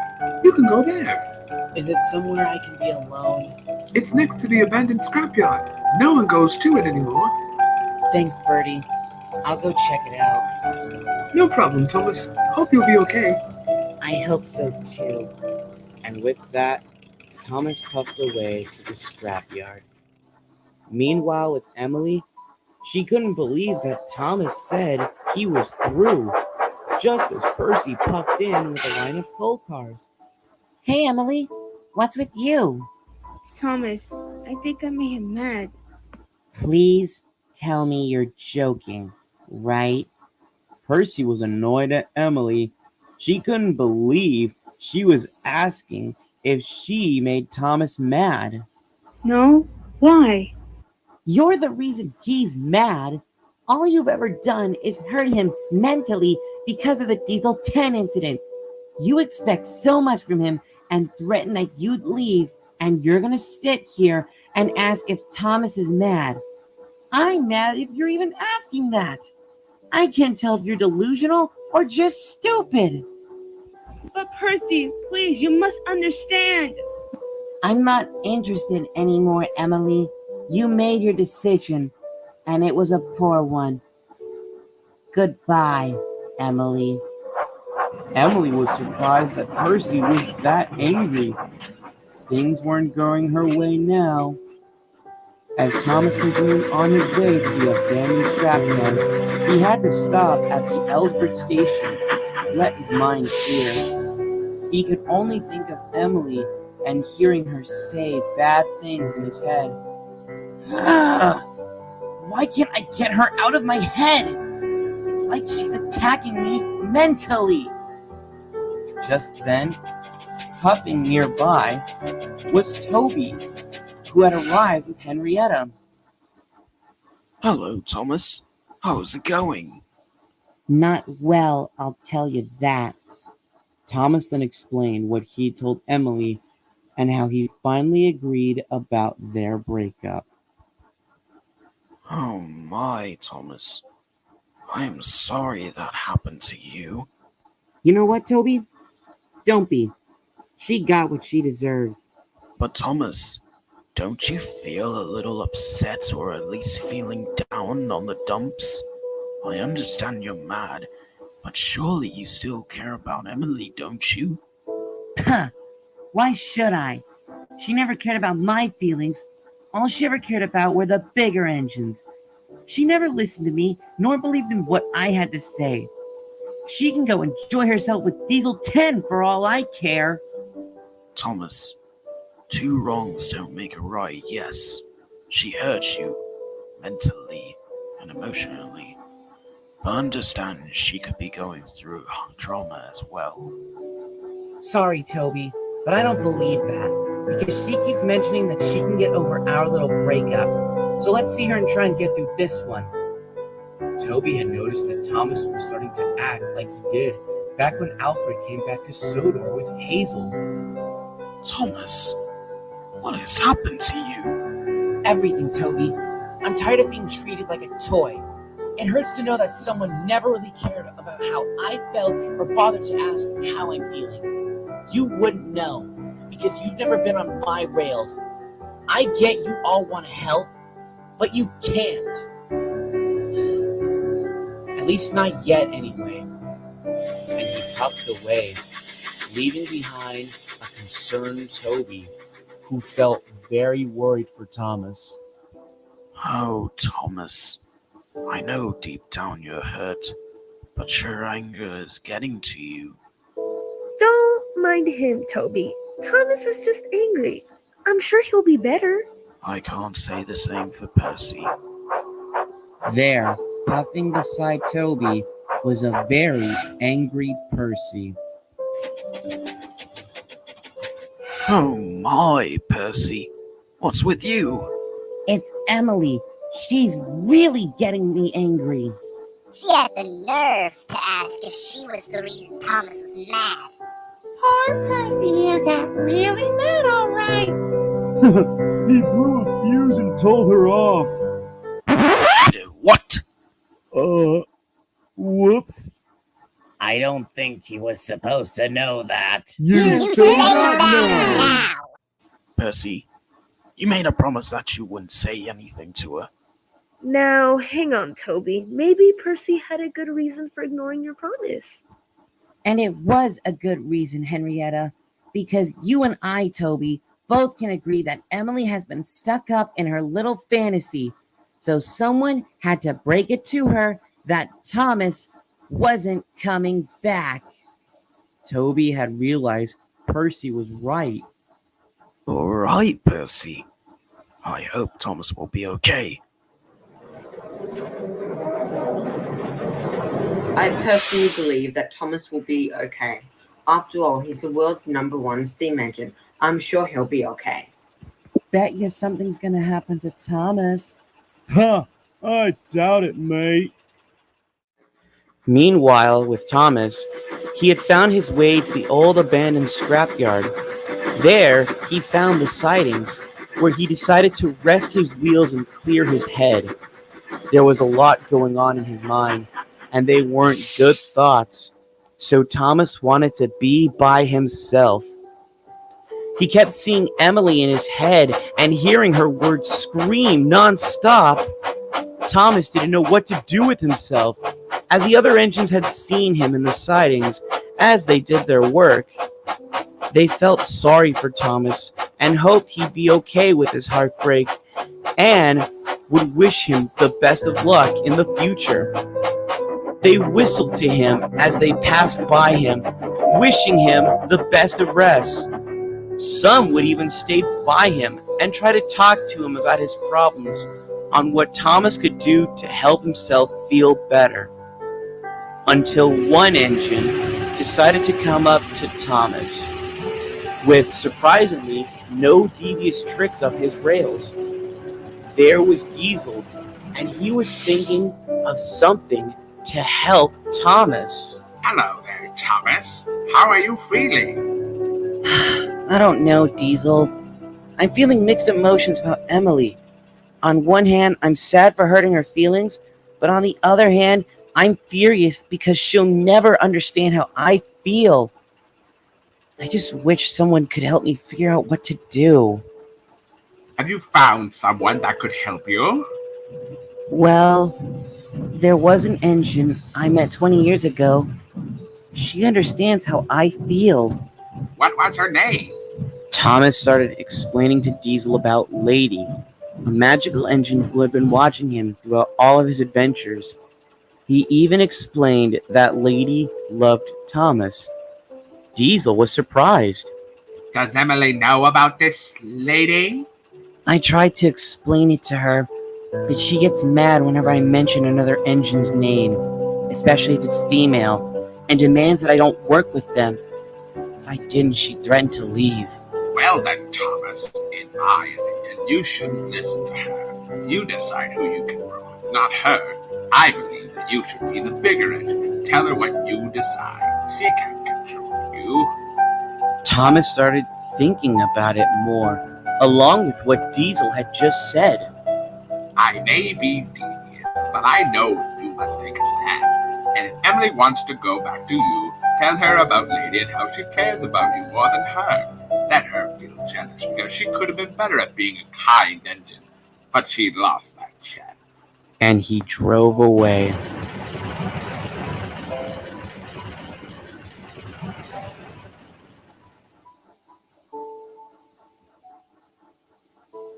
She continues to believe you're a bad engine, then she's not the right engine to be around. If Emily wants to go back to you, tell her about Lady and how she cares about you more than her.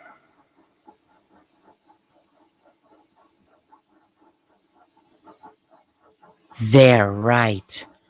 I don't need to listen to her. I'm gonna be better than what she expected me to be.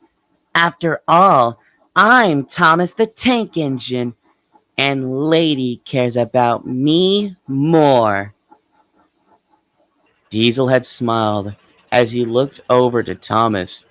Despite him not being so devious, he actually felt better that he helped out someone. That's the silly Steamy I remember, so don't make me help you again.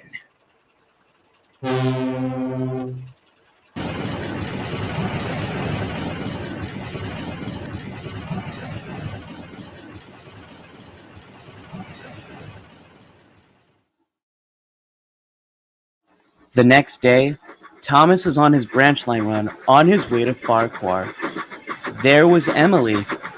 As Thomas puffed into the station, surprisingly, with a smile on his face.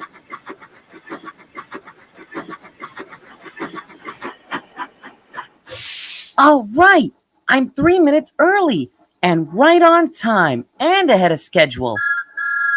Oh, hello there, Emily. How are you doing this morning?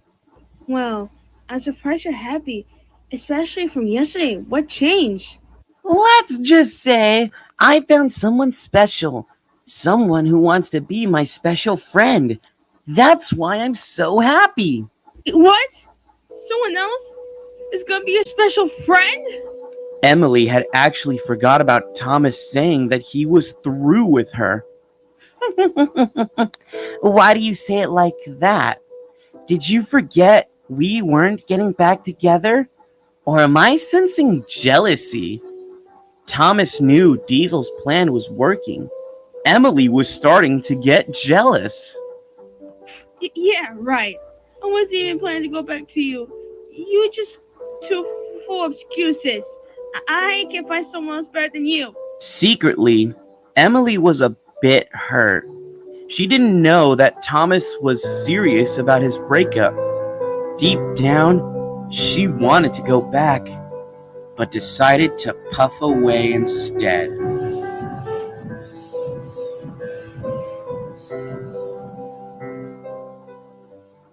Thomas had done it. He had made Emily jealous. Diesel's plan worked. I can't believe that actually worked. I'll have to thank Diesel if I see him again.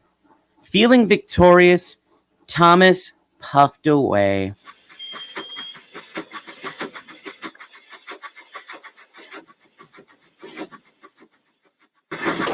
Thomas's coaches, on the other hand, were not too pleased with him. That's not like you at all, Thomas. You used to care about Emily.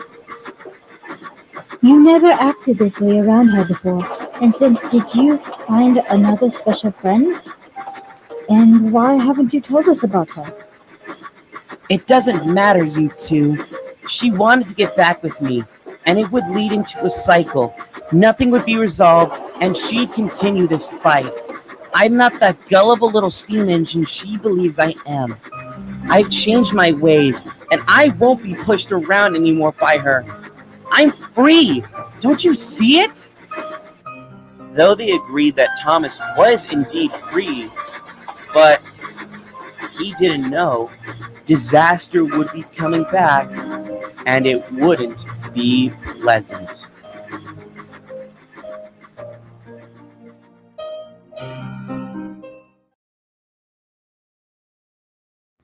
The news of Thomas finding someone new was spreading faster like never before.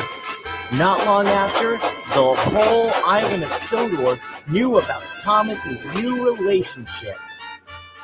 Everyone was surprised about the news. They were also glad that Thomas was now happy and no longer fearing the nightmare he had experienced a week ago. Some were surprised that it was no longer Emily. Some were even questioning who this secret special someone was that Thomas was now dating. Either way, they were glad to know that Thomas was no longer afraid to speak up and no longer afraid of being scared and was now feeling a lot better. This was the start of a new future. Or so they thought. That afternoon, Gordon and Henry were there at Napford Station, trying to figure out who Thomas's special friend really was.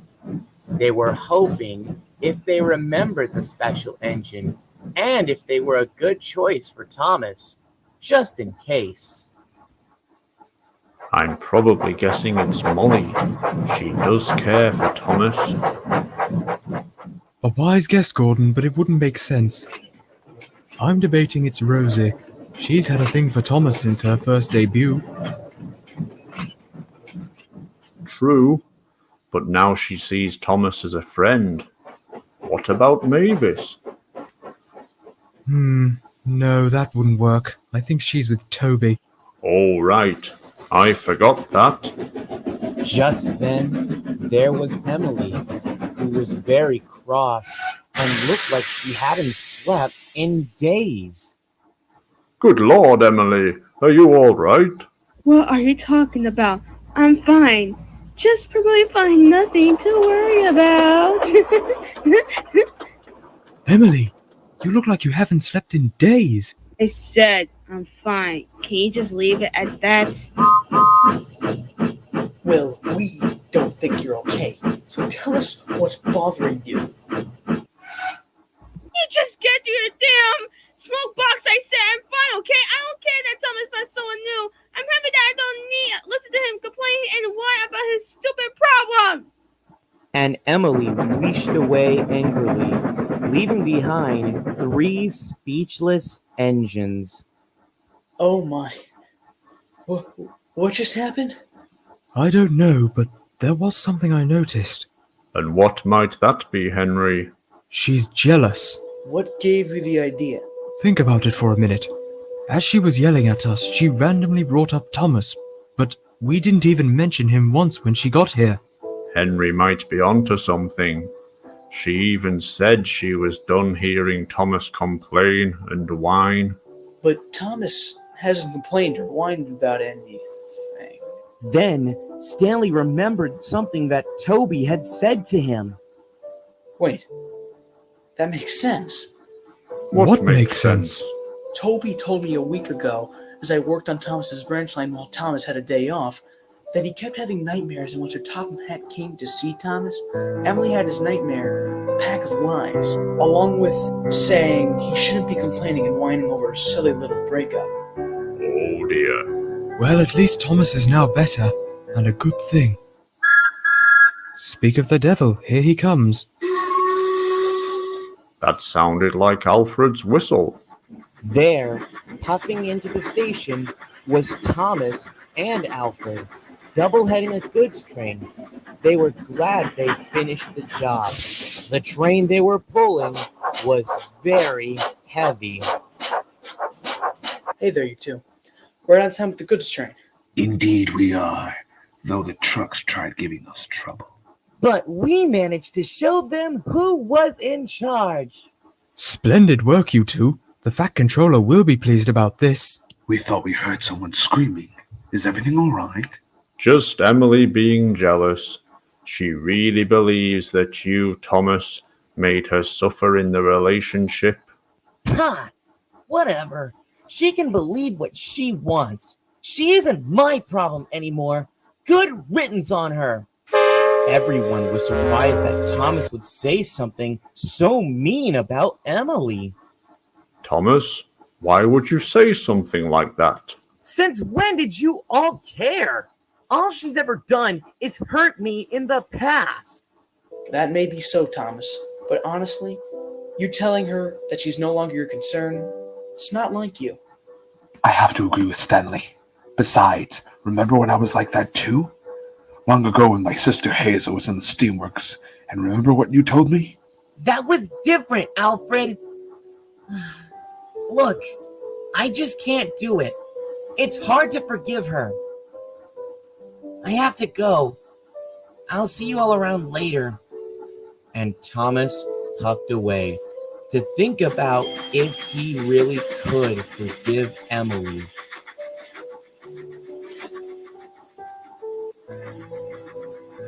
Oh, Thomas. Somewhere in your smoke box, I know you can forgive her. Thomas was puffing down his branch line to continue thinking if he could forgive Emily. It was difficult to do so because of everything she's done to him. It was hurting his head and making him feel more and more unforgivable. He decided to stop and ask for help. As he did stop, he stopped right by Terrence's field. There, coming back to his field, was Terrence the tractor. Hello, Thomas. You don't look happy. What's on your mind? Everything's on my mind with my breakup. They want me to forgive Emily, but it's hard for me. I don't blame you. It can be difficult, but I believe you should go with whatever you decide. This made Thomas smile a little. He knew Terrence was right. It was his decision whether to forgive Emily or not, but he needed more time to think. Thanks, Terrence. Oh, by the way, do you know where Lady is? In the mine. She's waiting for you. Thank you, Terrence. You can do it, Thomas. I believe in you.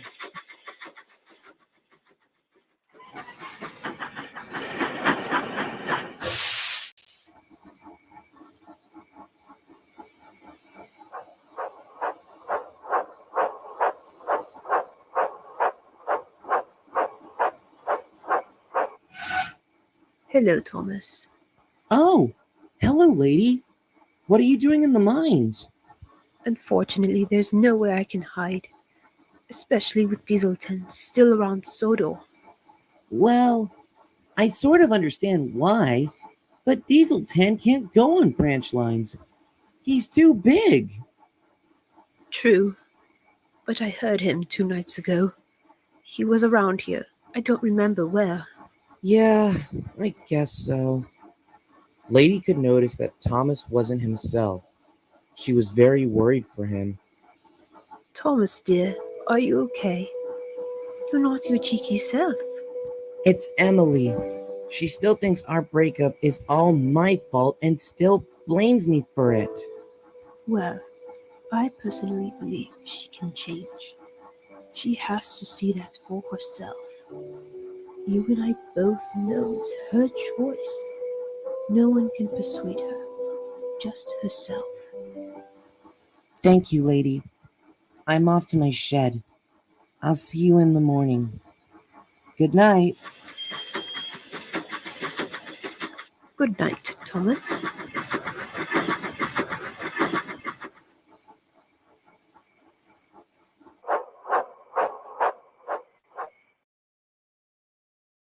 Later that night, Emily was taking a night stroll.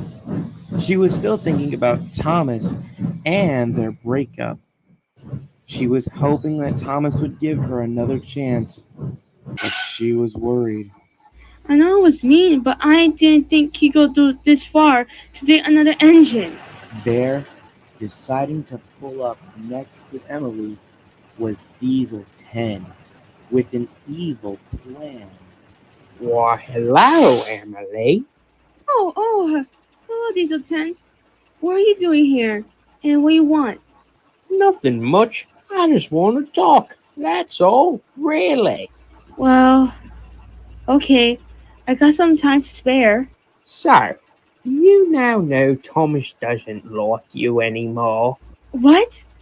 He doesn't. Oh no, he thinks you're the reason. Because of some silly little nightmare he had or something. I don't know. Emily was slowly getting cross, but little did she know she was about to make a terrible decision. I don't care anymore. He thinks you're the reason he can't get over that stupid nightmare. I see. Well, that doesn't matter to me. Let him spread his lies. I've some interesting news for you to hear. Go on.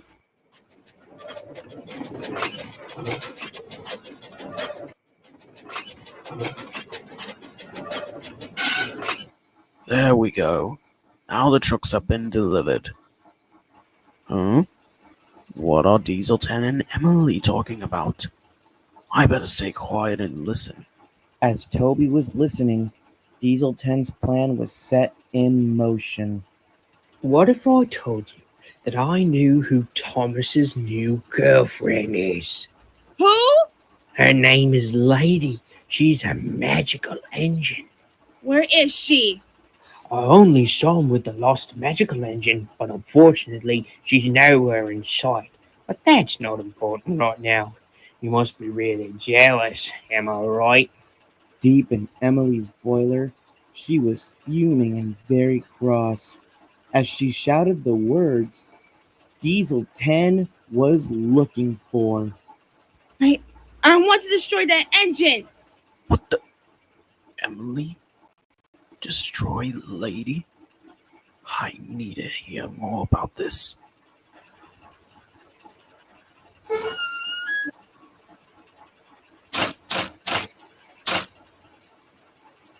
Perfect idea, Emily. I know where she's going to. No, I'm not going to do it.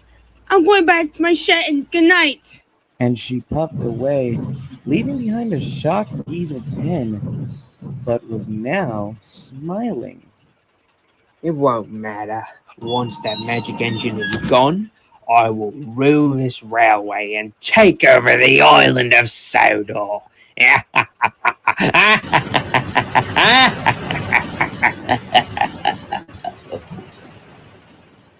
Toby was surprised by what he heard.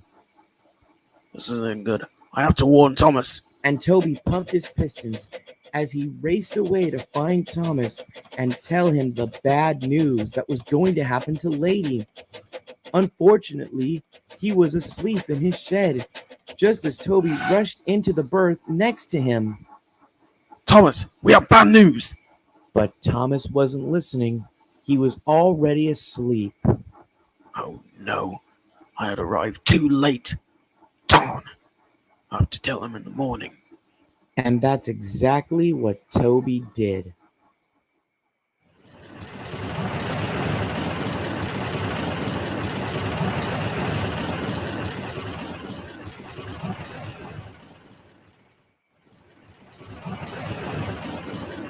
Oi, scrap truck, where are you?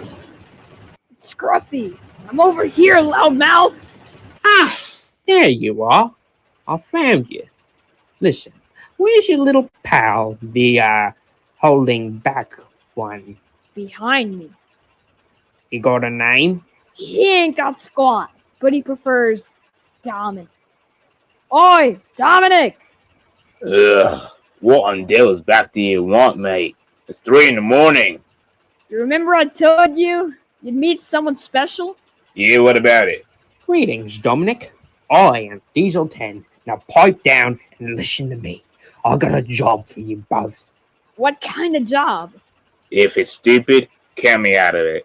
Just relax, Dominic.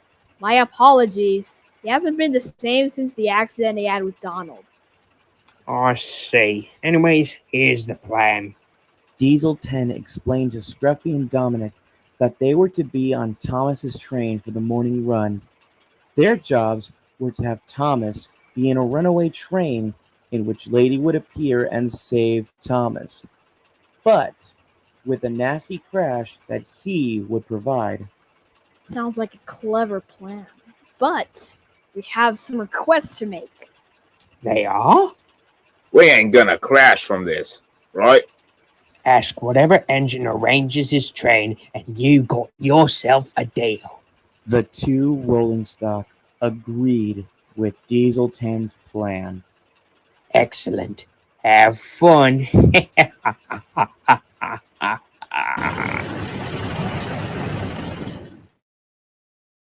Next morning, bright and early, Toby awoke to see that Thomas's shed was completely empty. Percy, wake up! It's urgent!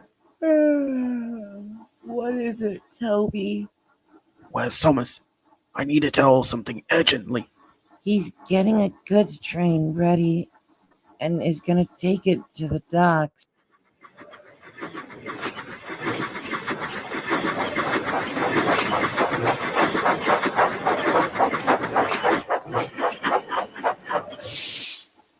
Good morning, Ryan. Oh, hello, Thomas. I didn't know you worked in the yards. Oh, well, Edward was away with another train, so Sir Topham Hatt asked me to take over. Oh, I see. Is that my train to the docks? It sure is. I advise be careful. They've been really troublesome since I got here.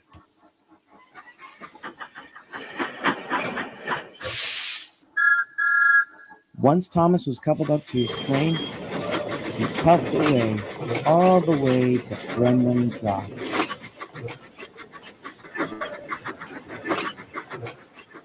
While Percy was still confused on why Toby needed to see Thomas urgently. Why do you need to talk to Thomas? Is there something wrong? Toby explained what he heard last night from Emily and Diesel 10 and what they were planning to do to destroy Thomas and destroy the railway. Percy was surprised by hearing this. Oh my! If Diesel 10 finds Lady, we'll be doomed! That's why I need to see Thomas. I have to warn him about this. Just then, Emily pulled into the station platform. She had a flatbed of oil barrels that needed to be delivered to the coal yards for Mavis. Toby was ready to confront her about last night. Hello, Emily. You want tool shed?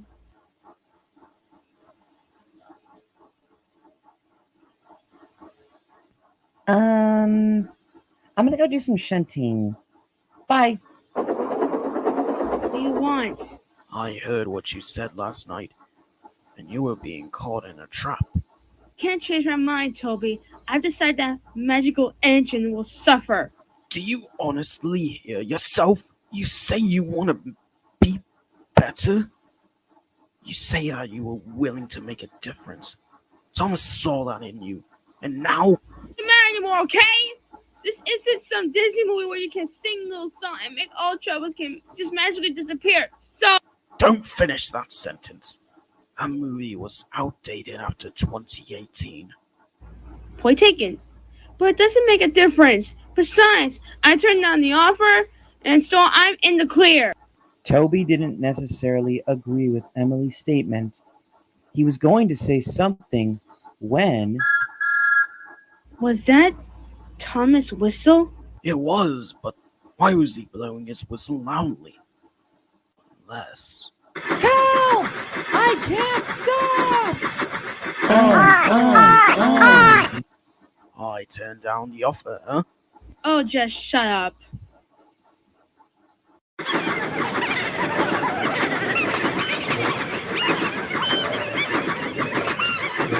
You still remember the plan? Yeah, I do.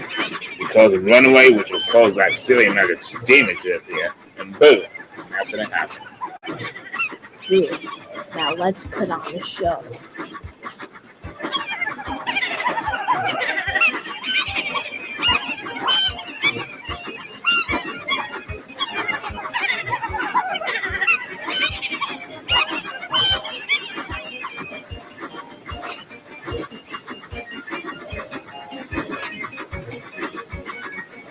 Whoa, what was that? It looks like Thomas. He's in danger. We have to help him. Thomas's heavy train pushed him on and on. He tried to stop, but the train was too heavy for him.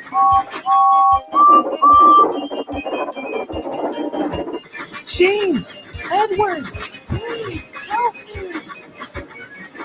Hang tight, Thomas. We're coming to help you. Suddenly, Thomas heard a familiar whistle. Oh no! Just then, Lady appeared out of nowhere. She was going to try and save Thomas. Lady, don't! It's too risky! Don't, Thomas. I can help you.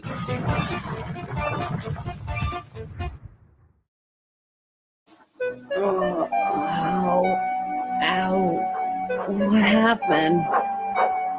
You and Lady crashed. Wait, you knew her? Yes, Thomas. I knew. Is she at least okay?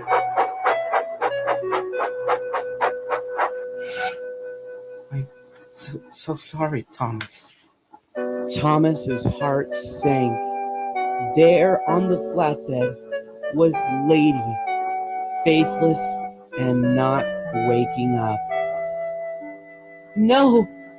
No! No!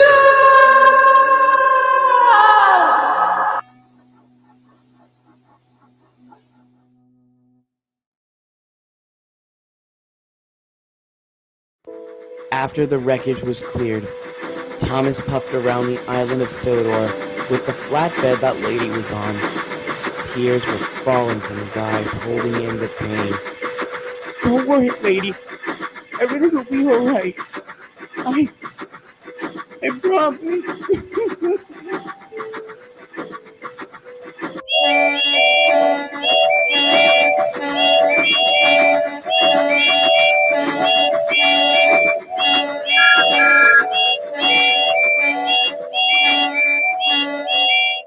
As Thomas continued on his way, he stopped at a station where Sir Topham Hatt was standing. He was worried for Thomas. Thomas! Are you okay? And who is this?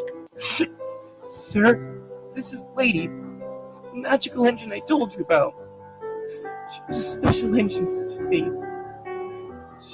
She sacrificed herself for me.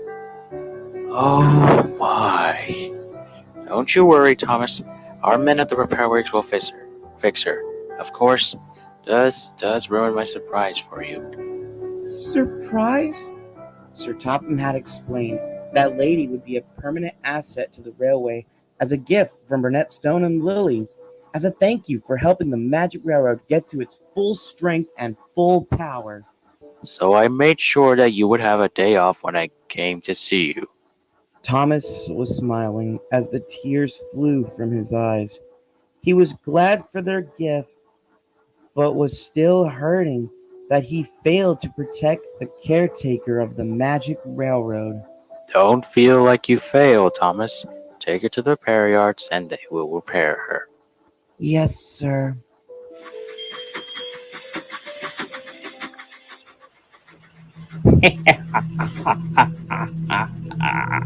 That's it. All according to plan. What? The clothing fair was that? What was what? Since you wouldn't do the dirty deed.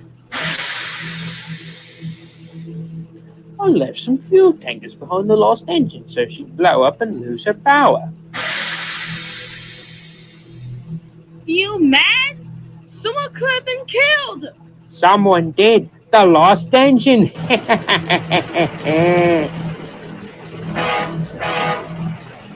Fine. What have I done? Thomas was on his way with Lady to the repair yards, puffing down the line. Lady, I don't know if you can hear me, but I want to say thank you for saving me. But you didn't have to sacrifice yourself. We would have found another way to stop that train. I feel as if I failed you. If I hadn't had my accident, you wouldn't be... No, I refuse to believe that. You just need repairs. Just then, Toby and Emily puffed next to Thomas. They were both worried and scared. Thomas, we need to talk to you. Why? What's going on? Diesel 10 is coming for you and Lady. Accident was his idea, and he blamed it on me. How exactly am I supposed to trust you, Emily? You've hurt me more times than Gordon. I know everyone's telling me to forgive you, Emily, but it's just hard for me. What would Lady tell you? Suddenly, Thomas stopped out of nowhere and just started to look at Lady. Thomas?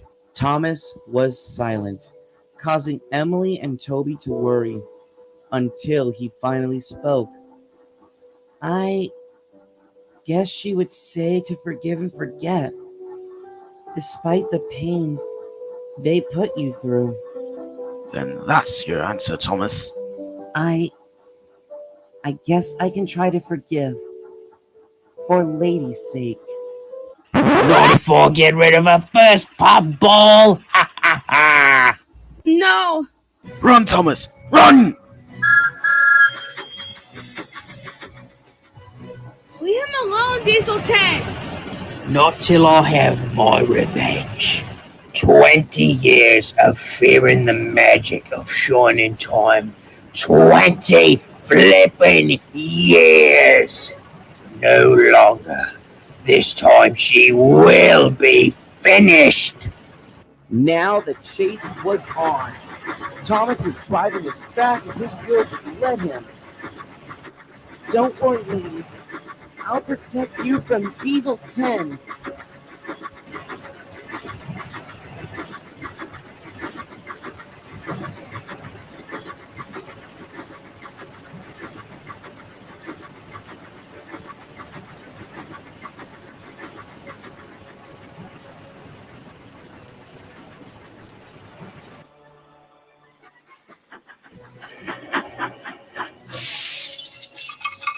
Suddenly, Thomas made it to Wellsworth and uncoupled from Lady, puffing away to fight Diesel 10 head on.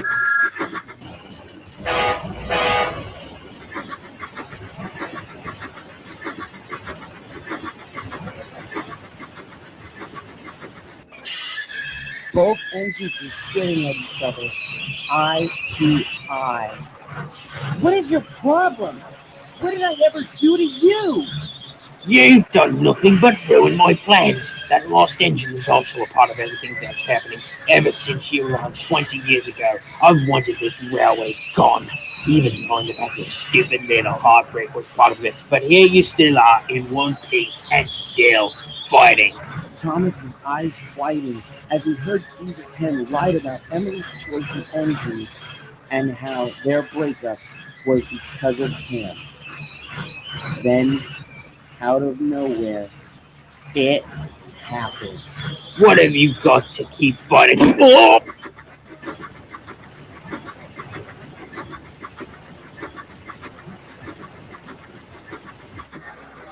Whoa, Thomas! What are you doing? You've heard the island of Sodor and the engines running on it for the last time. Now it's time that you pay the price for it, Diesel 10.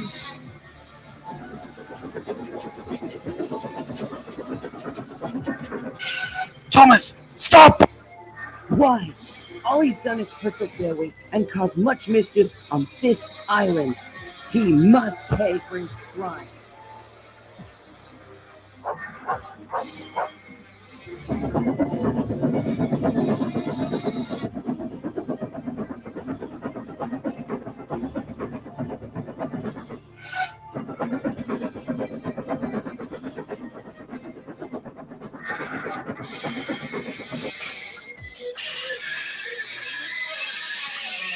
Thomas, don't do this! This isn't you! He's played us for fools and made you believe I was a selfish engine, Emily. How exactly can you forgive him? The same way you can forgive me. Thomas, deep down, wanted to drop Diesel 10 into the viaduct and into the muddy marsh, but he also knew Emily was right. Please, Thomas, look inside yourself. I'll confess everything I did. I'll do whatever you say. Just don't do this. Please, spare me. I beg you. Thomas could see Diesel 10 really meant what he said, but he still wasn't sure what to do. I would want you to forgive Diesel 10, but this is up to you. There was a long silence as Thomas was thinking deep down about the choice to make. It was difficult for him, but Thomas came up with that choice that even scared the all-evil Diesel 10. Toby, go get the breakdown train. What? You heard me. Now go get it. I can't hold Diesel 10 for much longer.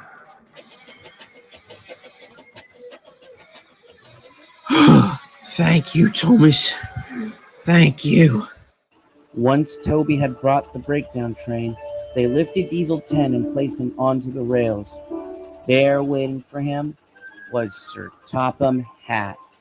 Diesel 10! What gave you the idea to trick Emily in thinking Thomas was a selfish engine? All my engines are caring to one another, despite their actions that they do. Yes, sir. Sorry, sir. I guess I'll stay in my shed for a while now, sir. And Thomas, I understand that. Where did Thomas go? He went to take Lady to the repair yards.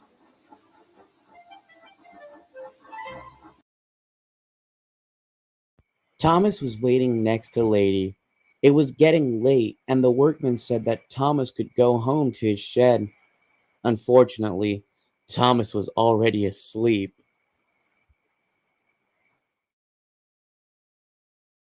It was next morning, as Thomas was still asleep in the repair yards. Good morning, Thomas. Good morning, Lady. Lady, you're okay. Yep. All it takes is special code. Just then, Percy, Toby, and Emily came to check on Thomas. Hello there. I see you're doing well, lady. Thank you, Percy. I'm glad you are now okay. Hey, Emily? I forgive you. Emily gave a light-hearted smile. Well done, Thomas. Meanwhile, Sir Topham Hatt had gathered some of his engines to Knapford. We are gathered here today to welcome a new member of the island of Sodor. They help us through keeping the railway peaceful and help Thomas after he had a terrible accident. Please welcome Lady the Magical Engine!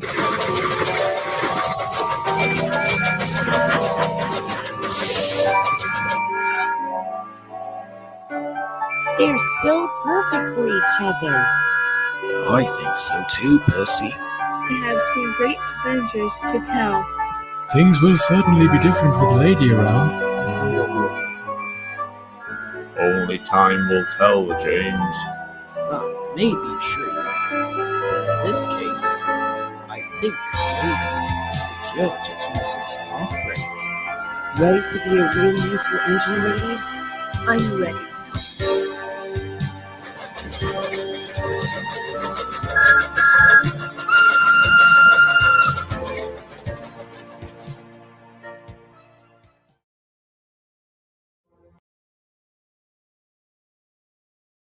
Haha, I've finally done it. I've got rid of all the buffers. Nothing can stop me now.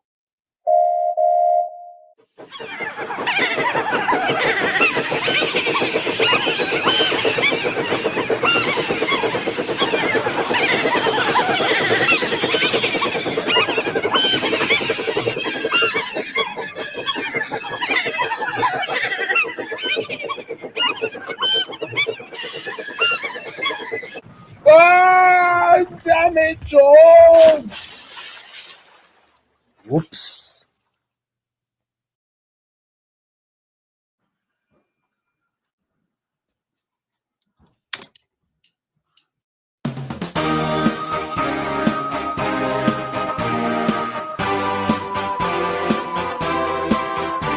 It's Thomas the Tank Engine, hip hip hip hip hooray.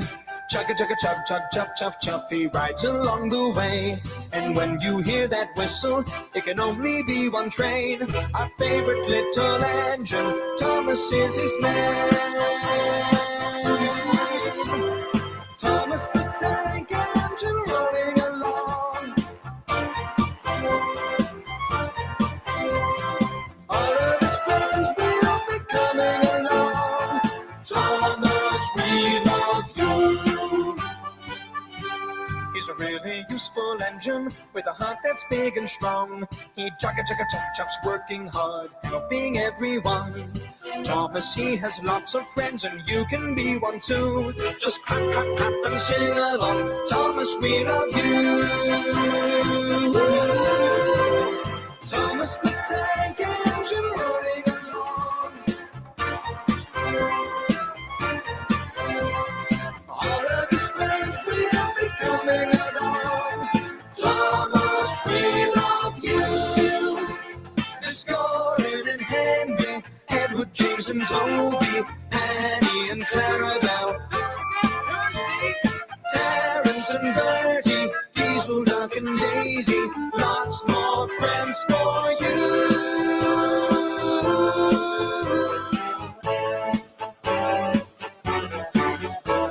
He's always up to mischief, that cheeky little train.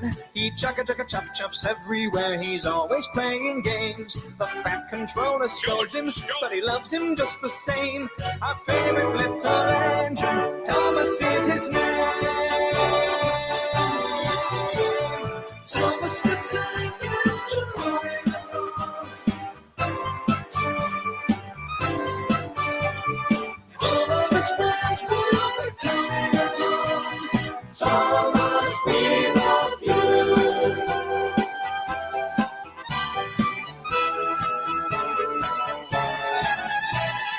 Thomas the Tank Engine's rolling along. All of his friends will be coming along. Thomas, we love you.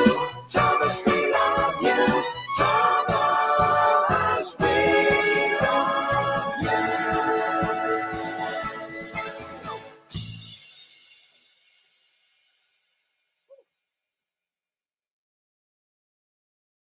Thomas, I really think you should. Should be better off dead? Well then, go ahead, Alfred. I couldn't care less. But that wasn't what I was gonna say. I Want to dispose of Hey, me Dodge. with thousands of explosives? Yeah, what's up, Splatter? Your Well, words wait, what are you watching? Some fan-made movie about the B-12, and apparently Thomas acted like a jerk. Jeez, that's just cruel. What monster would do that? Pretty sure you answered your own question. Anyway, what did you want to tell me? Oh, right. Well, I wanted to let you know that the boss is coming, and he doesn't look happy. Should we go? I think so.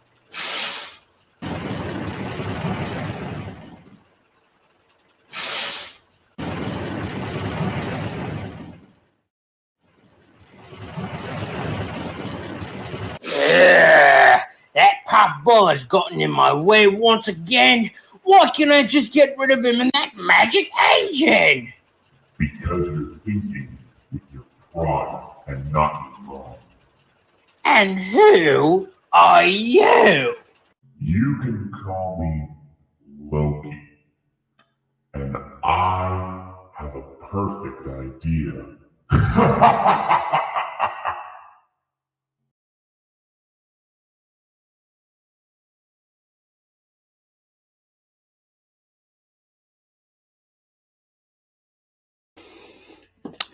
Well, wasn't that a fun, exciting story? And just imagine what would happen in the next movie. Well, that's all the time we have for today. I want to thank all my fans who surprisingly stayed through an entire 2-hour movie. Always remember, never stop doing what you can do. And always stay determined. This was Sonic the Mobian saying, and I'll catch you next time. See you later.